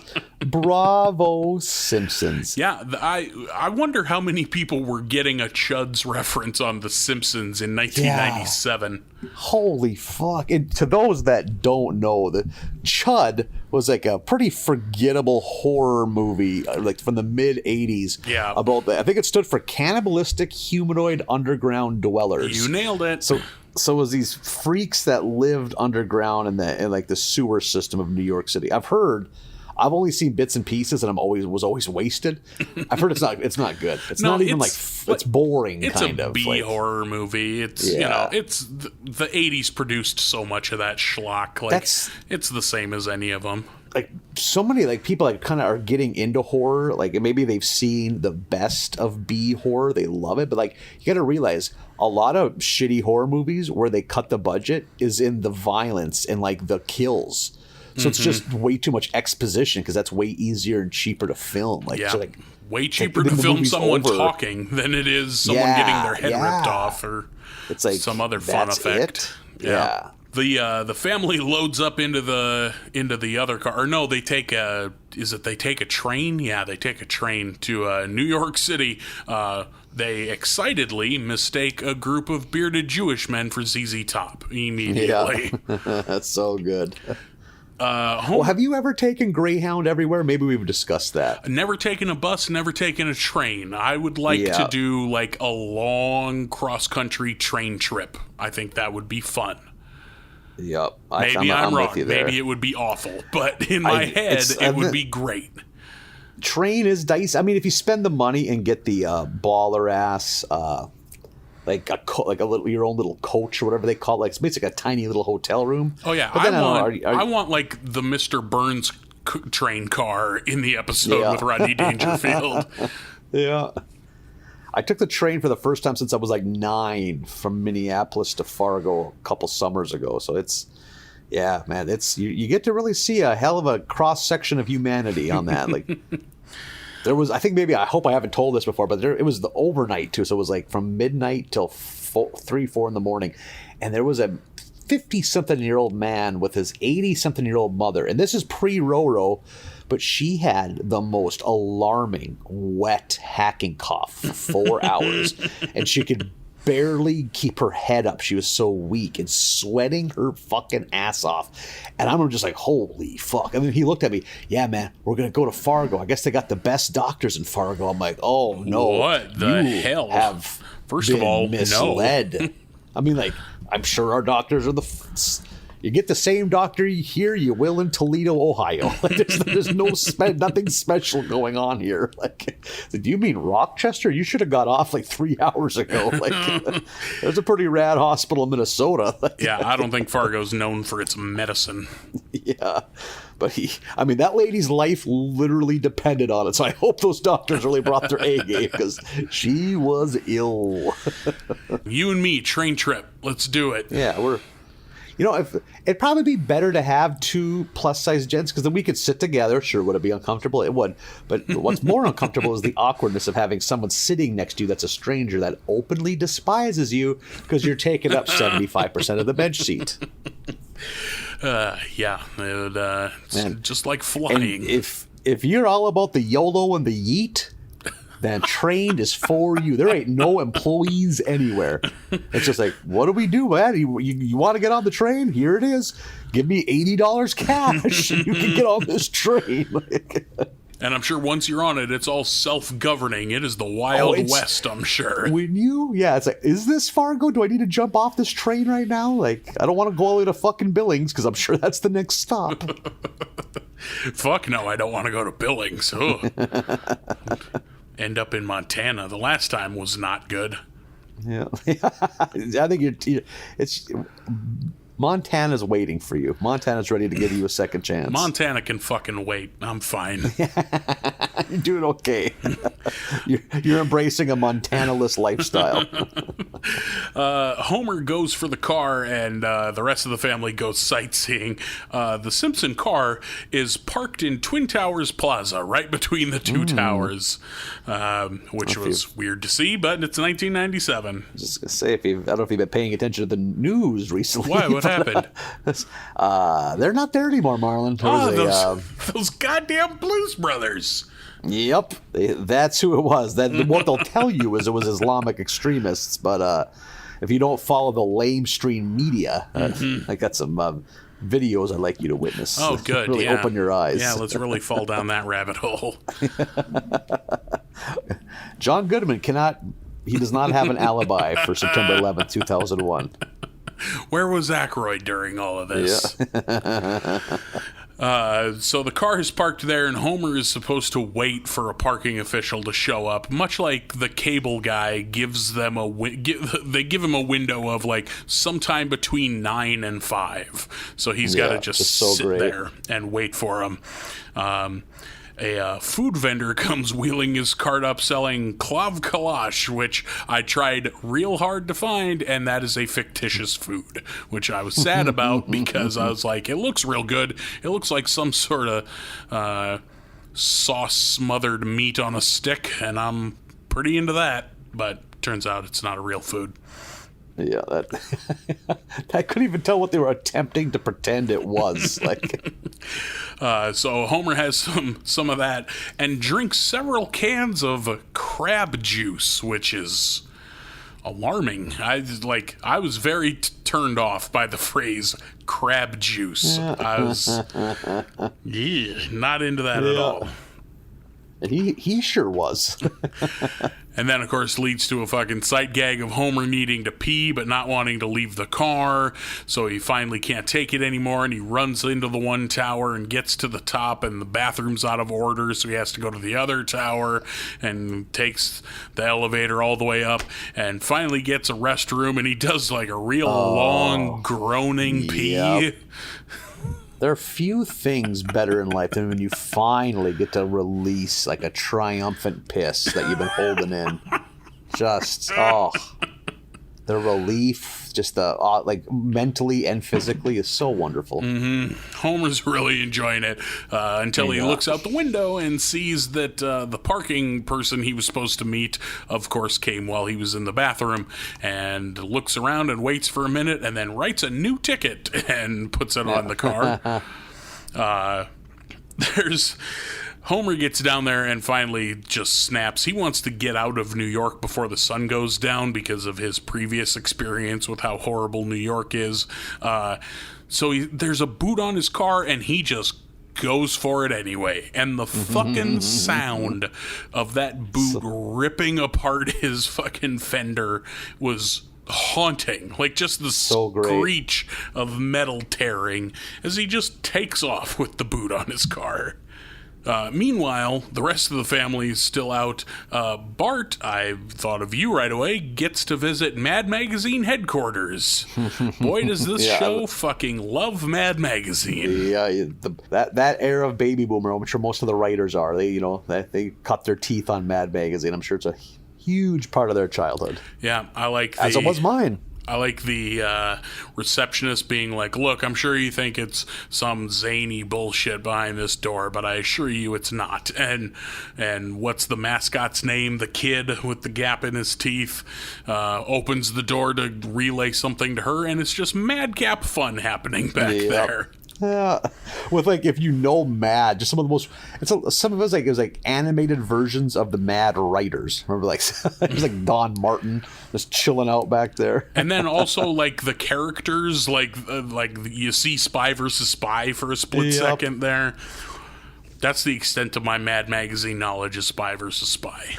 Which never did much for me, but yeah, it's a pretty iconic, long-running part of that show. I think I had an NES game of Spy versus Spy, if I'm not mistaken.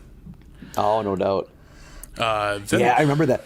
Another one of those. Did it suck? I think I rented it once when I was a kid. I was like, oh yeah, horrible. One of those that doesn't tell you anything, so you don't know how to play it, and then hey, the rentals do, so you got to take it back. You finally have a vague grasp of how it works right before you got to return it. Some of those weird esoteric NES games. Then the family goes to a Betty Ford musical, which is very strange. That's all about someone going to rehab, except it's a musical. And I think it's Bart is like, when I grow up, I want to go to Betty Ford rehabilitation or whatever it is. Just a weird side thing that the family's doing.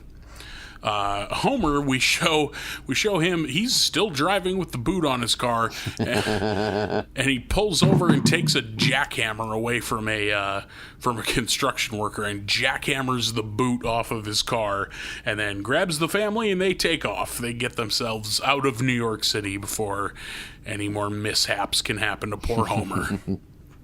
I enjoyed this episode. Yeah, me too. I liked it. I thought that Betty Ford thing was strange, but I really liked I like the exchange with the food vendor because it goes on too long, and I like those jokes.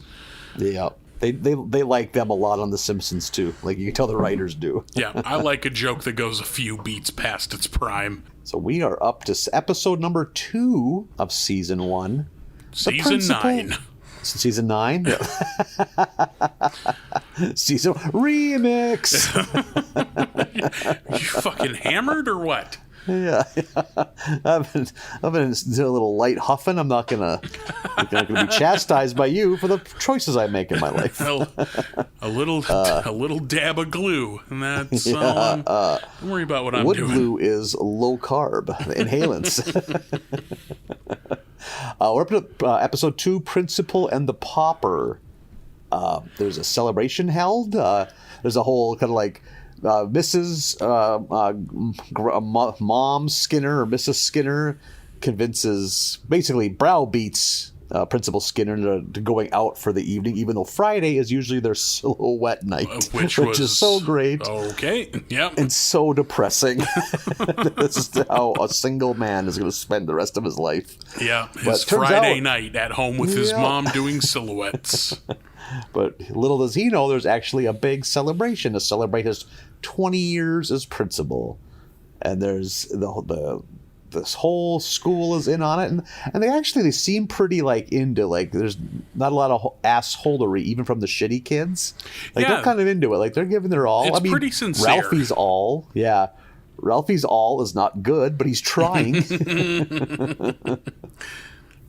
Oh yeah, we get some very good Ralphie in this, and the celebration comes to a screeching halt when it turns out that not everything's as it seems at the Skinner household. It turns out Principal Skinner is actually an imposter named Armin Tamzarian.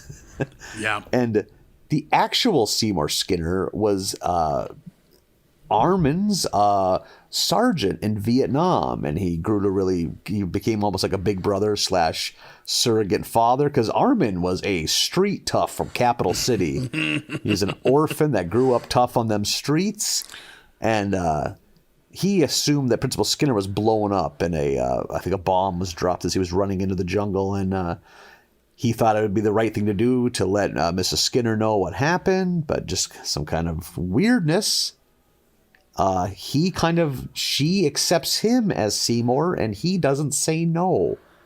So yeah, it's a real weird identity thief thing here. Like, of, Mrs. Skinner knows that this guy isn't Seymour, but still just goes with it anyway. And he also is like, he goes there with the intent of giving her the folded flag and letting her know that the real Skinner died in Nam, but then just kind of decides not to and rolls with it. This is a very strange premise. Yep, very strange. You ever steal a dead man's identity and take over his life, Nathan? Yeah, it's a bucket list thing. I haven't had the. I think it's one of those things. If you go looking for it, it's not going to work. The opportunity has to present itself. It's got to be organic, yeah, for sure. Yeah, exactly. Also, it's just I'm pretty sure this is the premise of Mad Men, from what I've heard. I've never seen that show. Fascinating. But I think there's some manner of mistake or stolen identity in Mad Men. Oh, interesting. And the real Principal Skinner, I think, is voiced by Martin Sheen. That has to be Martin Sheen. Yeah, it's very much his voice. You Apocalypse Now man, Marlin? Yes and no. It's one of those, it's like, this is very good, and I sure don't need to watch it very often. You know, like so many of those movies, especially like we've talked about before. I'm not one for horror movies, but I do like that one. Yeah, I love the Redux, like the even longer one. But man, it's like fucking 3.5 hours. It's a fucking slog. But it's one of those movies I need to see, not need, that's a strong word, but I like to see once a decade. Like, it's not like I will power down if I don't see Apocalypse Now every decade, but it's so good. And I got to see it on the big screen once. It's visually so good, but Apocalypse Now is also one of those where, like, I really just need the Brando scene towards the end. Like, that's kind of all I need. I don't need to watch the whole movie. I like a lot of it. I enjoy many different parts of that movie, but do you prefer that or Platoon? I always hear people, you're either an Apocalypse Now man or a Platoon man. Well, I'm both, but I would probably lean.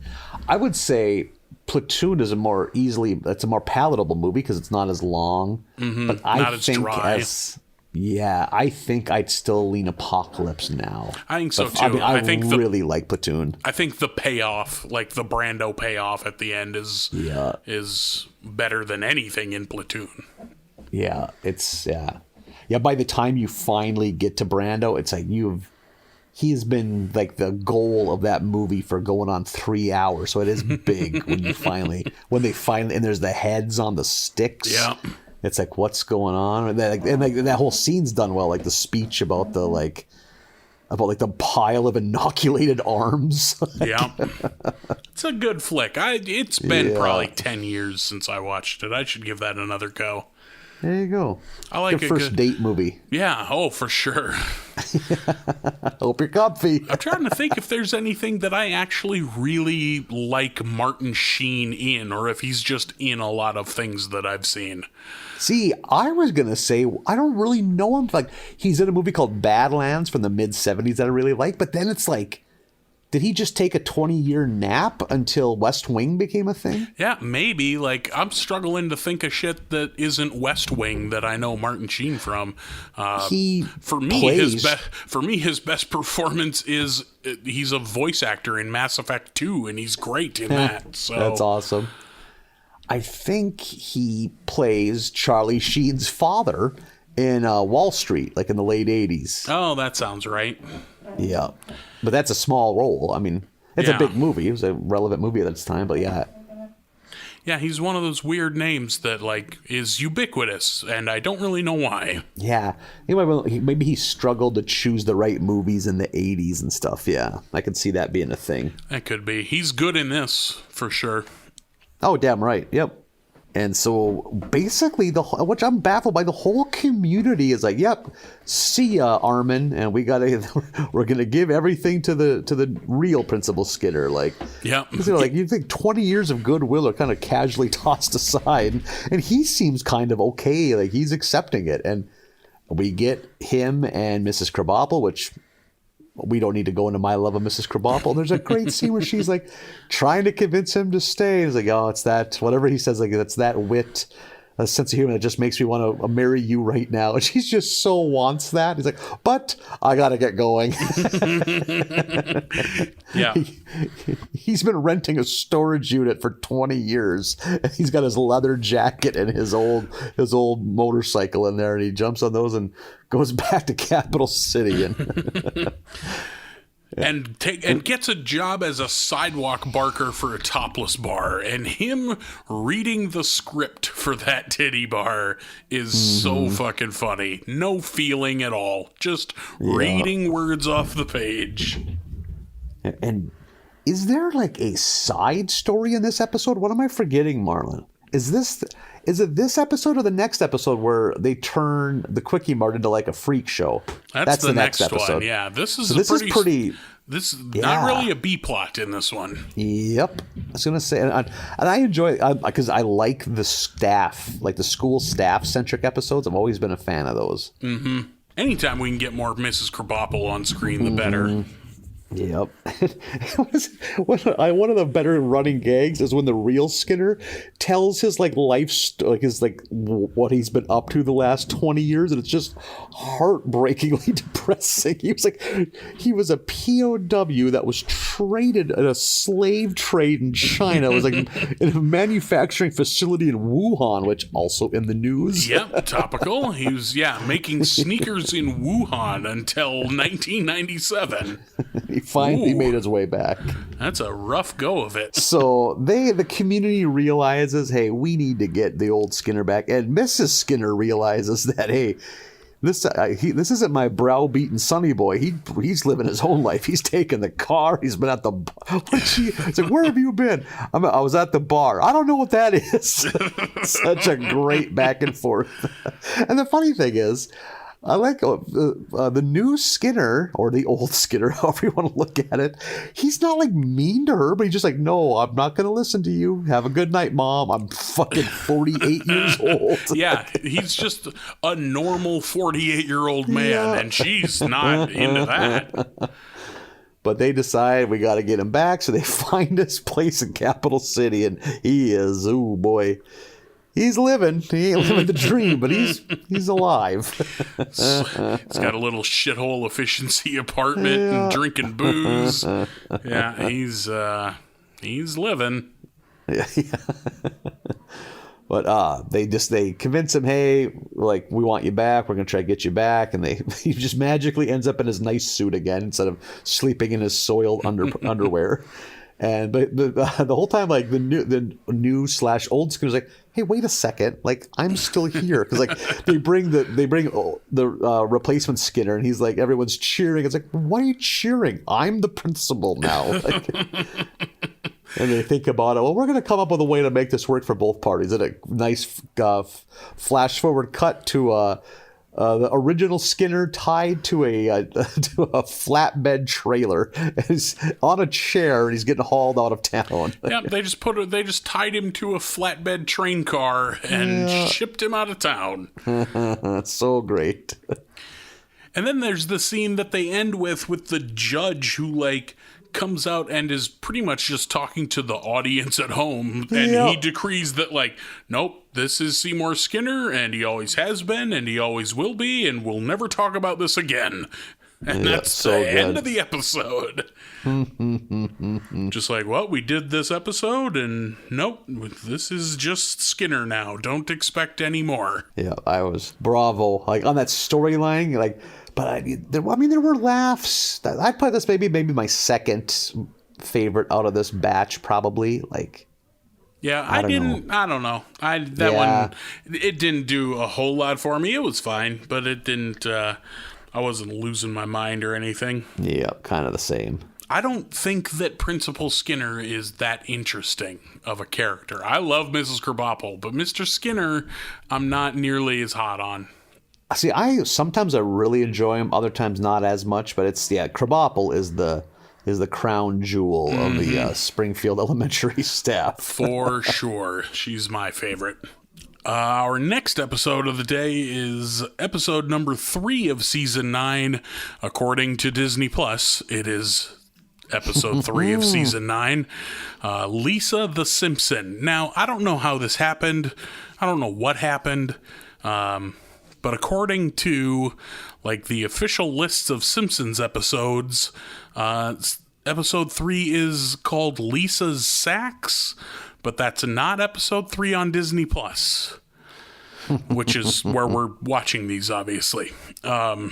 So this apparently is supposed to be episode 17, but for whatever reason, it's number 3 on Disney Plus, and that's what we watched. So that's the one we're going to do, I guess. Yeah, it was a real mess. Yeah, we didn't realize it until we sat down to record today, and it's like, wait a minute, why is this way? But that's the one we're doing. So if you're watching along with us and you didn't watch Lisa the Simpson, you should hit pause and go do that. Yeah, go take care of that right now. Walk away from your job, whatever you're doing. It's time to prioritize your life. You don't think you can get another call center job? You can. You can for sure. Get up and walk away. There's more important things than that horseshit job of yours. Yeah. You can get money anywhere. It's fine. Mm-hmm. So Lisa the Simpson. Lisa is hanging out at the table with all these knuckleheads, and she's the only one who can't get a brain teaser that's written on a package of astronaut food. Even Nelson gets it. Like, everyone at the table gets it except Lisa.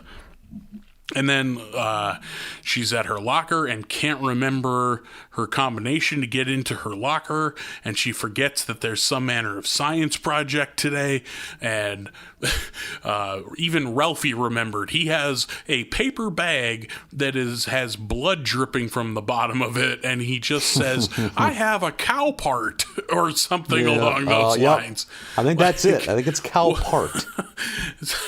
So Ralphie has some manner of cow part in his bag for his science project. The teacher insists that he does not open it up, which was funny. So Lisa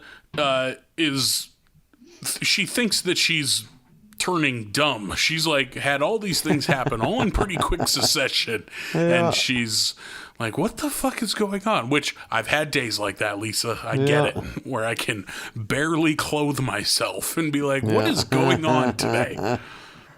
Meanwhile, we go to the Kwik-E-Mart. Homer's obsessed with a nudie pen, which is always funny.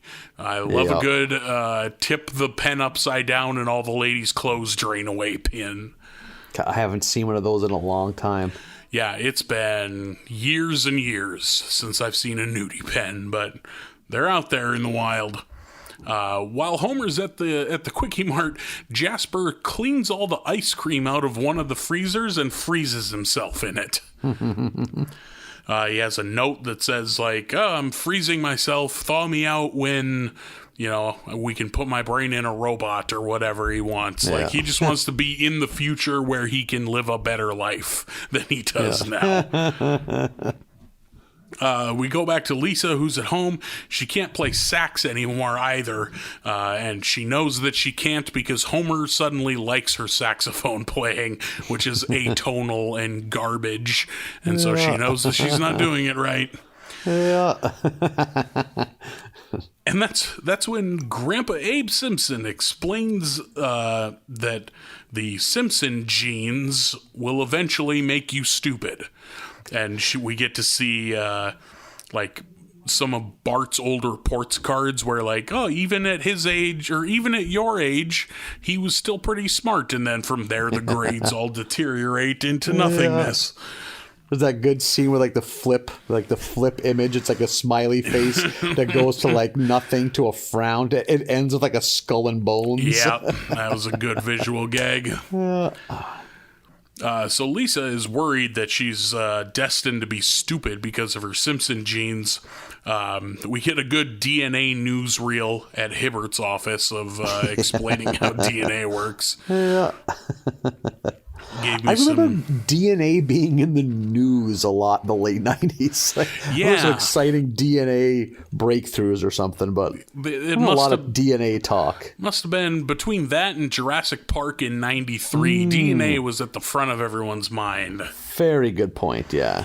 Meanwhile, back at the Kwik-E-Mart, Apu has started charging admission to see Jasper and turned the entire Kwik-E-Mart into kind of a carnival freak show. Yeah. Man, I think we've discussed freak shows anymore, but they've got to finally have tapped out on freak shows. At this point in today's society, wouldn't you think? You would think. I can't imagine those still being a thing. Yeah, the fact that there was a real mom and pop one that came to my hometown in 2003, still had a freak show, but hey, maybe they're still going. They were not PC in 2003, so... 2003 in rural North Dakota was a very different time even to today, so... Yeah, that circus, I still kick myself for not going. It had like the best name. It was just like Roy's Circus. It sounded like it should have been like a landscaping business, not a circus. Like nondescript trucks pull up like this. What makes a grown man get into that line of work, do you think? Like, just had an auction sale. It's like these prices are just rock bottom. Like, honey, I think we're gonna be circus folk. Like, you really think so? We've always wanted to be entrepreneurs. We've always wanted to work. Like we like traveling. We love, I don't know, popcorn. Like hollering at wild animals. There's a lot of that if you own a little circus. I'm tired of working my fingers to the bone down at the seed store. Yeah. I've always wanted the carnival. That's the life for me. Yeah. I want to have a really old, deaf elephant named Buckles that doesn't listen to anything I tell it.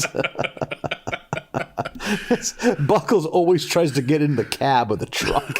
What do you have eyes, Buckles? Like, the driver's side, that's what you want to do. I got this big tent. What else are we going to do with it? The goddamn tank has your name on it, Buckles. It was apparently built for you. I thought you elephants were supposed to be smart. You can't sit in this. This is an extended cab 96 Chevy pickup. Where are you going to sit? This is not... Oh, it's got buckets, seats, not even a bench, Buckles. You don't have digits. You're not going to run the shifter. It's a manual. Come on, Buckles, put it together. I like that one of Apu's attractions at the show is come see the obscene hat. He's got a hat that says "Show me your tits" on it, and he makes it a display. And Ned's kids almost see it. Yeah, Rod and Todd almost get exposed to it before Ned is right there with the blinders. Yep. Heaven forbid those boys can't have that kind of filth in their life. There's a scene of Lisa like writing in her journal about like oh these are my last days of being she's writing like a POW or something. Yep. Like these are my last days of being smart. I need to document them. And while she's writing, she looks out the window and Ralphie is playing with the flag on the side of the mailbox and he's got it pointed straight in the air and he's laughing and giggling and he's so happy and then he flips it down and gets sad and scared and then flips it back up again and he's happy again. Holy shit, Ralphie, never change. I love man. This show got so much better when Ralphie character got fleshed out. Yeah, more Ralphie the better. Yeah. The Simpsons, Bart and Homer are downstairs watching television, watching a show called When Buildings Collapse, which is absolutely a show that would have been on at this era. And absolutely would have been on late 90s Fox. Yeah, like Fox's When Animals Attack was a big... Or insert phrase caught on tape. Yeah, great call, yep. Greatest highway chases caught on tape. Ugh. A lot of that back then. Damn, yeah, that was definitely a thing. Marge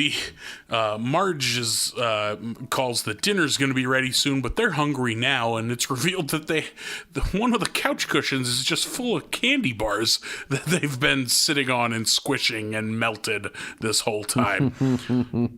And the reviled look on Lisa's face as they're just hammering down this soft, squished candy and being like, "Come, be one of us." It's got a real one of us kind of vibe to it. Weird lighting, on all fours eating melted chocolate. And then we see Lisa has one of those good daydreams where she thinks of herself as an adult, and she's in a trailer in a hammock wearing a muumuu, just mad that the kids are in the way because she's trying to watch her shows. And then her husband Ralphie comes into the trailer. And one of the kids has to use a fucking broom to try to get her out of the hammock. I think it's an oar. That's right. Yes, it was yes, it is. Get Ma's prying stick or something like that. Such a great daydream about shitty future Lisa, which I was pretty into. She's writing in her journal, she's going to give her brain its last meal. Go have one last day of being smart, which I thought was a really funny concept. Yep. So she goes to the museum and the jazz club.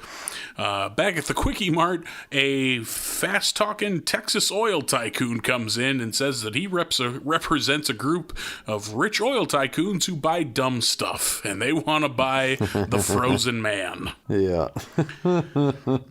I'm trying to think of the other things they said they bought. They rattle off a couple that are pretty good. Yeah, there's a couple. I think one is a tiger or something like that. Yeah. I love the idea of a group of Texas oil tycoons who buy dumb shit. Before sports got so insanely stupid, it's back when there used to be competitive other competing leagues, there was the USFL, there was the AFL, all that shit. There was a time when a Texas oil man could buy a sport team that was a very an uncouth Texas oil man, and we don't have that because you got to be a legit billionaire to buy a team now. Yeah. And I wish we could still have that. I wish there's a football team owned by basically just a super rich boss hog, exactly. a giant white cowboy hat chomping on a cigar. You know, there's not enough bolo ties in sports ownership, is what you're saying, and I'm with you 100%. Yeah, we need some kind of bolo tie. There has to be some kind of minimum. They have to start hiring more people with bolo ties. Yeah, we need. Meanwhile, there's black offensive coordinators. What the fuck? Another person's moving ahead of us. Well, we got standards and practices. We got to get more bolo ties. Look at the bolo ties. We got to get more bolo ties in. I'll put a bolo tie on. It's not the same. No one's gonna sell you a bolo tie. I'm sorry. The Texas oil tycoon, however, is bummed out because Jasper has thawed out and comes walking out of the freezer. And then we kind of just smash cut to Apu has turned the Kwik-E-Mart into a strip club now. The Nudie Mart. The Nudie Mart. And I love his entrepreneurial flair, but somebody needs to tell Apu, just because you own a strip club doesn't mean you have to strip.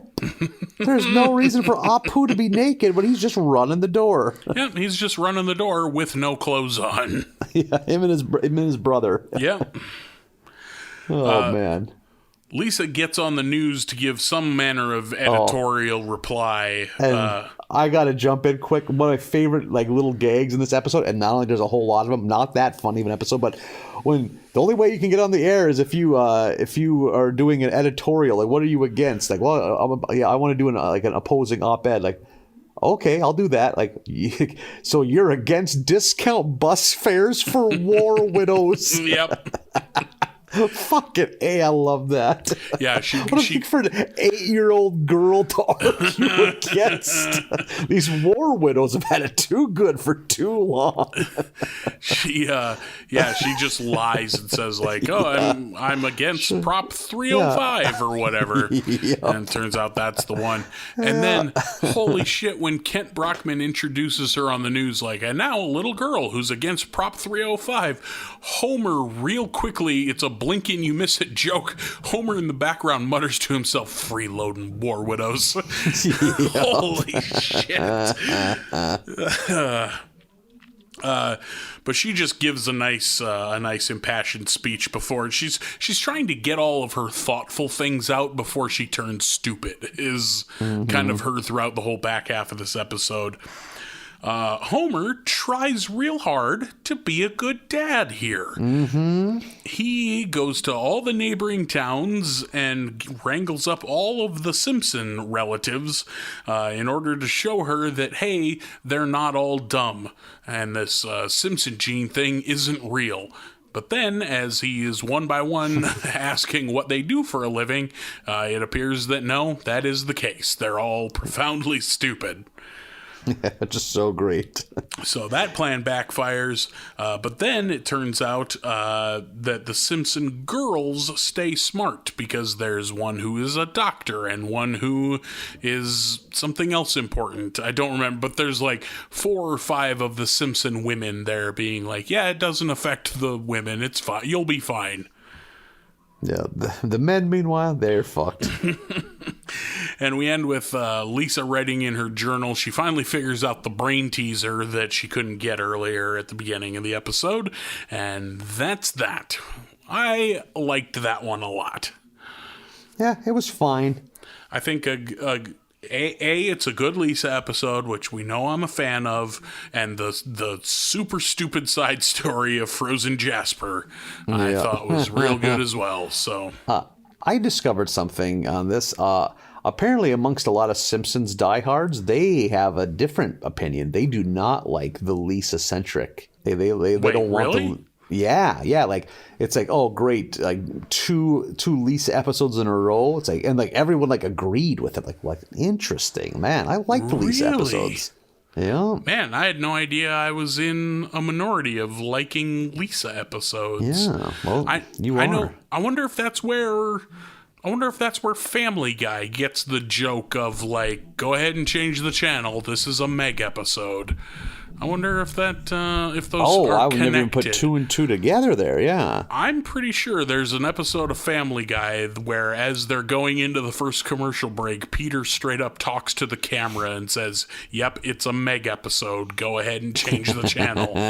No one would blame you. I know Family Guy gets a bad rap, and it's just... There's not even 0.1% of the craftsmanship that goes into an episode of The Simpsons is in an episode of Family Guy, but there's times that fucking show cracks me up. I haven't seen it in years now, but there's some really funny episodes of that show. Yeah, I haven't seen a new episode in probably 5 or 6 years, and that show is like, it's like awful and crass, but like, God damn, is there some funny shit on that show? Yep. They take a lot of swings. They're a free swinging power hitter. But every once in a while, they strike out a lot. But, all those at-bats, they're going to hit some dingers, and they do sometimes. Yeah, I don't think it's as good as The Simpsons or as good as South Park or as good as, Archer.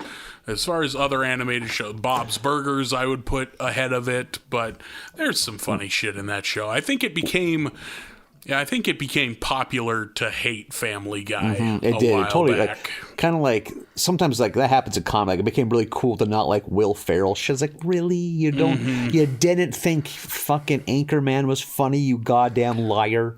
Right.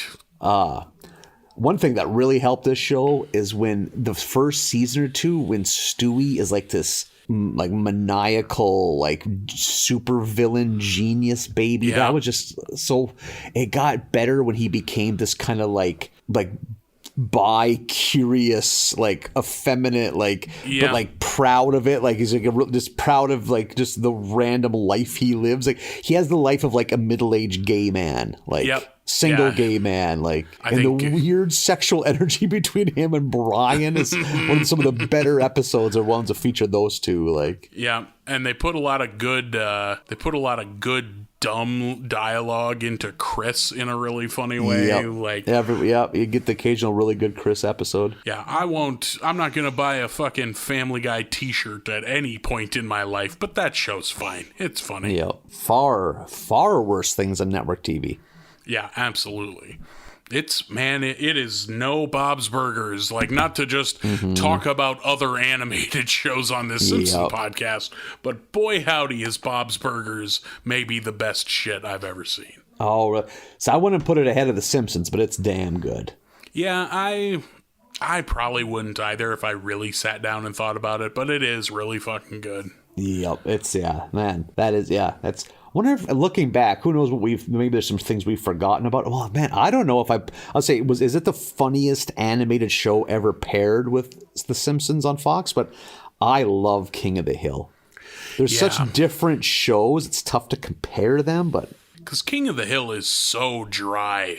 Yeah, like, I think, like, laughs per minute, it's definitely Bob's Burgers, but, like, enjoyment-wise, I don't know, man. I fucking really enjoy King of the Hill. Like, I just like the vibe, the feeling of it. Like, yeah. I like with King of the Hill, and I think it was a lot of what people liked about King of the Hill, is that it's an animated show that doesn't need to be animated at all. Nothing fantastical such a fascinating ever concept happens in that show. Like, yeah, that everyone looks like a real person. Like, even the pets, like the dogs look like real dogs. Like, it's an interesting decision to make it animated. Yeah, it could easily have been just another fucking sitcom. Yeah. But I do like that show. Well, we did it, Nathan. We wrapped up another batch. Another season is behind us. We're into season 9. Man, clock is ticking. The Reaper is waiting. We're eventually going to hit the horseshit seasons, which... Someone gave me a glimmer of hope recently. You know what people talk about, like the Simpsons falling off a cliff? He said, what happens is it's just he's like, there's never a season that doesn't have a couple gems. He's like, there's just lots of shit and mediocre episodes in between. Like, so he's like, you're never gonna just hit like where you do 8 episodes of this show in a row and not find something good. Yeah.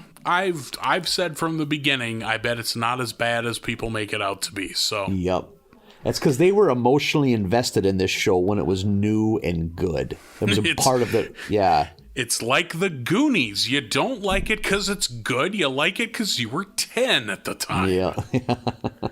So by God, we're gonna find that silver lining. Yeah, and we will keep following it. How was your? I didn't receive any photos of deer sausage with cottage cheese, and I was pretty bummed out about it. You know what? I thought we deserved, because hey, this is far going to be my only dance with deer sausage this summer or this winter. There's going to be a lot of it. What I did is I did a little experimentation. I split the rings down the middle because I'd already cooked them the night before. They were leftovers, and I split them and fried them if you can picture, not in little discs, but more like links cut in half. So like the raw parts were on the fryer. Yeah, I'm with you. But it was just aesthetically, it didn't look as pleasing to have a dollop of cottage cheese on it. Yeah, it didn't have the same caviar effect. Exactly. Yeah, it'd be like eating caviar on half a Triscuit. That's just uncouth, Marlin. I would never have that. No, never. When you and I really go out on the town and get ourselves about 20 grand in beluga caviar, we would never eat it on half a cracker. I would slap it out of your hand. Not. Yeah, with my white linen gloved hand, I would slap it away. Yeah, it's so decadent. You ever have caviar? It's not fucking good. I've only had like horse shit, like where it's not even called caviar. It's just like fish eggs, at like a sushi joint. They don't even jazz it up. It just look at the menu. It says bumps. It's moist bumps. For all you know, they just dolled up some tapioca beads and threw them on there. Whatever. He doesn't know any different. So have you had like actual Gucci ass caviar? No, I think I have only had cheap shit as well, now that I think about it. So maybe that's it. Maybe you got to spend some money to have it good. Maybe this next fall we'll have to go down and the Missouri River and hook us a paddlefish and give that thing a belly-to-belly suplex and squeeze some of those sweet-ass eggs out of it. I am picturing a fishing game employee watching me belly-to-back suplex as you chase behind with a Ziploc bag trying to go, like, oh, I got it. Wait, no, that's shit. It's shitting. It's not eggs. I'm not sure, but I think there's more to the process of making caviar than throwing a wrestling hold onto a paddlefish. I don't know. You either got to beat them out of them or arouse them out of them, I would think. Because, like, how do you get a sturgeon to blast? Because you got to get the lady to blast. Honestly, I hope that sturgeon spunk doesn't look like sturgeon eggs, because it's just a goopy mess. Someone's got to try that first handful. Nope, that's not. Throw that one back. That's a boy paddlefish. I think that you're putting way too much thought into this. I think you just cut the fish open, Nathan. You are a goddamn barbarian. I want these fish to live long, healthy lives. So I am belly-to-back suplexing that motherfucker, Scott Steiner style. But then, after I get the eggs out and I do cover it for a 3 count, it goes back in the water. Well, I appreciate your catch and release approach. Your weird Scott Steiner approach. Yeah. I'm trying to, would be a belly to back of, oh man, this is for a biologist. Which suplex would be like, do they have a long enough dorsal fin? Could I do a pump handle suplex? Well, if any marine biologists are listening, let us know which suplex is best to get eggs out of a paddlefish. Or would it be more of a power bomb? Oh man. I think just a big old bear hug. I think you keep it simple. Yeah, I don't want to have it. Yeah, I just don't want it to be shit. This is expensive stuff. We don't want to leave the poo-poo in there. Why am I assuming a belly-to-back suplex wouldn't make a paddlefish shit everywhere? Because it is really going to be startled. Oh, look, big tasty hook. Wait a second. Now I'm going to the above place. Yeah. Why doesn't he have his shirt on? Why is he wearing trunks? I'm dressed like a referee with a Ziploc bag. Yep. Oh, well, a pomp and oh man, he's going for a neck breaker. That's a shake, rattle, and roll. Christ. Oh, that's the Warriors music. Yeah. You're right. A big splash would really do the number of the Oh, sure. Yeah. An Ultimate Warrior splash would probably do it. You'd have to hold up like a cookie pan to really catch that spray. You can tell that you're a real culinary artiste because you called it a cookie pan. What's the proper name? A cookie sheet. Yeah. That's true, yeah. That's why you'll be doing the preparation. I'm doing the wrestling. Yeah, we all play our roles here. Yeah. Did I do a frog splash? Maybe a moonsault. Oh, the moonsault would be nice panache, but yeah, by all means, let's see you do a moonsault. I mean, you put a high enough jump off spot, anyone can kind of do one. You're just not going to walk away from it. You just need enough altitude to make that rotation. You give me a helicopter, I can land a 720. Oh, Christ. Well, I guess we're going fishing soon. Yeah. Oh, good times. We got, the Super Bowl last week I wasn't super into it, man. Reminded me of Super Bowls of my youth. Yep, just blowout. Yep, the NFC clobbering some AFC team. Yeah, I watched the whole thing, but I was pretty checked out after the first half. I'm with you, man. And none of the commercials were any good. Like, all the commercials were these heartfelt fucking I wasn't into it. I did chuckle a little bit at Drake from State Farm, and that's as good as any commercial got for me. Yeah. There's nothing fascinating, like no interesting commercial. Because usually a couple companies will really, they'll spend their yearly, advertising nut on one kick-ass commercial. Like, yeah. Like, the big Bud Light commercial was just them jerking off their old commercials. It was Ouroboros eating its own tail.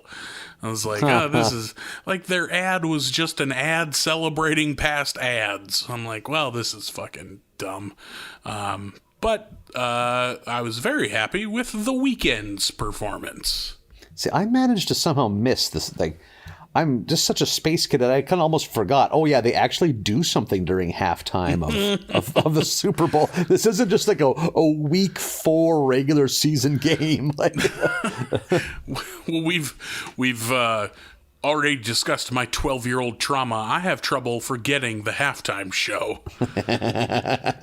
It's seared into your memory. Keenly aware of it. And I mean, for Super Bowls from ages 18 to 35, I was blotto. So there's a reason I don't remember those. Like on Facebook, I think maybe it was you that listed their favorite Super Bowl performances. I did. And I was like, I can vaguely remember any them, of them? but I can't even recall which ones I enjoyed.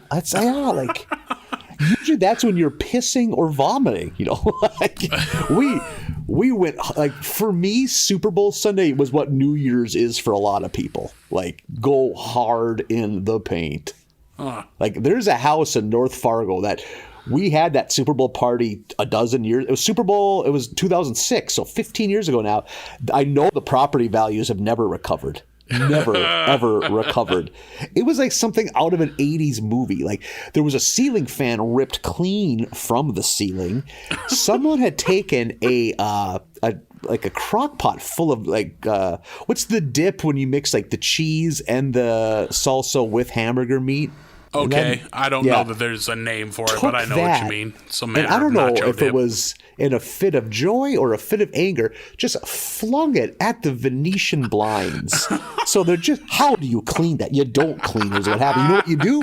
You do what those guys did. You just pull them all the way up to the ceiling so it's just full of stuffed meat and forget they're there. That window, those blinds are just open.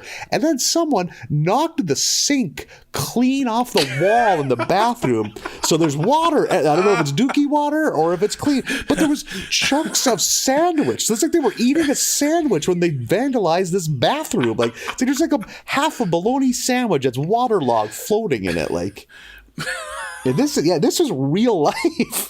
What the fuck? And there was there was like a shitty college rental house, and there was in the basement there was also people watching it. You were ankle deep in spilled dip. There was like 8 crock pots that all got dipped. So it's like just differing temperatures of dip you were walking through, all congealing together in the middle of the floor. And there was some. I cannot believe there wasn't serious spinal injuries because they were riding a couch cushion down the basement stairs. One guy on the other guy's back. That's so much shifting weight. I just like, oh man, okay, this is when best case scenario, someone loses all of their teeth and breaks their nose. Like, and shockingly, everyone walked away from that. Like, man, you were throwing some real parties in 2006. We apparently. drank till 9:30 a.m. the night before. I woke up. The second quarter was wrapping up of the Super Bowl. Like, oh shit, I'm missing the party. And boy, I've had a few low points in my life. That was, I mean, also though, great time. 10 out of 10. Would definitely go again. Would recommend to a friend. Yeah. Yeah. But before the dip all got thrown, it was very good dip. The snacks were pretty on point. Oh, my buddy Derek at halftime was passed out face first on the kitchen table. And beer was spilt everywhere, and there was playing cards floating in the beer. So he looked like a gunshot. He looked like fucking Wild fucking Bill, like just dead, like face planted, hands on the table, floating in beer with playing cards. He woke up at 9 a.m. He fell asleep. He slept for like 14 fucking hours. So he probably died multiple times throughout the night. Like, I remember he woke up like, did I miss a football game or something? Just perfect comedic timing. As the rest of us were inspecting the carnage of that house. Like, I remember they did the walkthrough at that place. The owner was like, for a bunch of single guys, you did a pretty good job of keeping this place up. It's like, there used to be a fucking fan there. There used to be all sorts of shit there used to be light fixtures. There's just holes in the wall now. Like, there used to be a time you could see in every one of these rooms. Now this place is more cave than home. Except for that one room where the blinds are still rolled up. Don't unroll those, that's ever. Always well lit. You guys are fucking animals. Yeah. I remember one time we went, there's supposed to be a great party there. So we're like, why are we at the bar? Let's go there and drink tap beer for free. We went there. The doors were open. Every light was on. Not a person left. So we just went in there, drank all of their beer, pissed in their garbages and left. Turns out they were all in jail. Like everyone, the cops had finally had enough. My one buddy woke up before the other one, like, oh man, life has changed. He had to be reminded of all like impersonating a cop, like resisting arrest. Like, that's a crime. Both of those are crimes. Yep. And he's like, oh man, he's like, he somehow convinced a friend to bail him out. As he's walking out of the drunk take, his roommate, his at the time best friend, was there, who was also going to be in worlds of trouble. He realized that he doesn't have shoes on, so he steals his passed out buddy's shoes. Such a dick move. So that poor guy wakes up with no shoes. No shoes. He was there for 4 days. Oof, I ought to be young again. Yeah, no shit. Yeah. Really, those cops made an example out of that house. Holy smokes. Whew. Oh, God. Now I get side aches when I don't even drink. I'm just in pain. Yeah, now I wake up every morning feeling a little hungover, and I haven't drank in weeks. This is just what it's going to be now, huh? Mostly just because I'm an open-mouth sleeper, and I drool all night, and then I'm dehydrated in the mornings. Yeah, I get it. Yeah, these pillows weigh twice what they did when I got them. They're like petrified. Some manner of sludge in those pillows. Yeah. These pillows, they're supposed to be this mushy? It's like a bag of frozen open. peas. Ooh, yeah. Sick. Leave it in your windowsill so it freezes overnight. Good times. I could not think of a better way to spend Valentine's Day than having this discussion with you, Nathan. And spooning one of your own spit pillows. This thing is awfully moist. Will do. Hey, man, if you got, all you listeners out there, I know it's Valentine's Day when we're recording this. If you want to fuck one of your pillows, don't let society tell you that you're a loser. You know what you are? You're fucking inventive. You have found a cheap solution to your loneliness problem. Bravo. I'm going to say right now, bravo. Fuck that pillow. Fuck it a bunch. Give it a name. Put a lipstick mouth on it. Or a mustache if you want a fella. Whatever you want to do. I just don't think we should shame people for fucking a pillow. They bought that pillow. That's their pillow. To do with what they please. Yeah, go right ahead. We, frankly, applaud your ingenuity. Thank you, yes. I often ask for you to send us pictures of things. Don't send us pictures of that. No, please do we're not. good. We're good. We don't need that. We'll take your word for it. I'll believe you. I feel that's something somebody wouldn't lie about. I don't see what could be gained. I don't need proof. I'll take your word for it. Next week, we will knock out 5 more episodes of The Simpsons. We will do episodes 4 through 8 of season 9 of The Simpsons as we're working through it. Yeoman-like with our work ethic. I look forward to our upcoming fishing trip that we're going to need to plan, Nathan. Yep. Let's get you to suplex a fish. We're going to have to do some kind of... I'll have to cut a promo on the dock. I like how I make it seem like catching a paddlefish or a sturgeon's like a 5-minute affair that you can take care of while I'm cutting a promo. Yeah. You got that 100-pound paddlefish yet? I'm over there struggling. Nathan! It's pulling me over. I can't swim, Nathan. You gotta get over here. I thought these things were docile. You said it's like a cow. It's not like a cow at all. Way more bitey. Way more bitey. Oh, shit.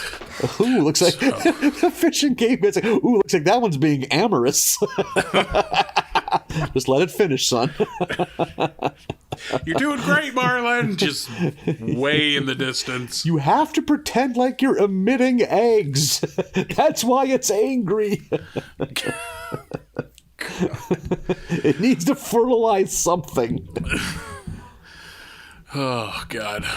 Simpsons. Well, yeah, 5 more next week. Everyone enjoy themselves. Have a good one, everybody.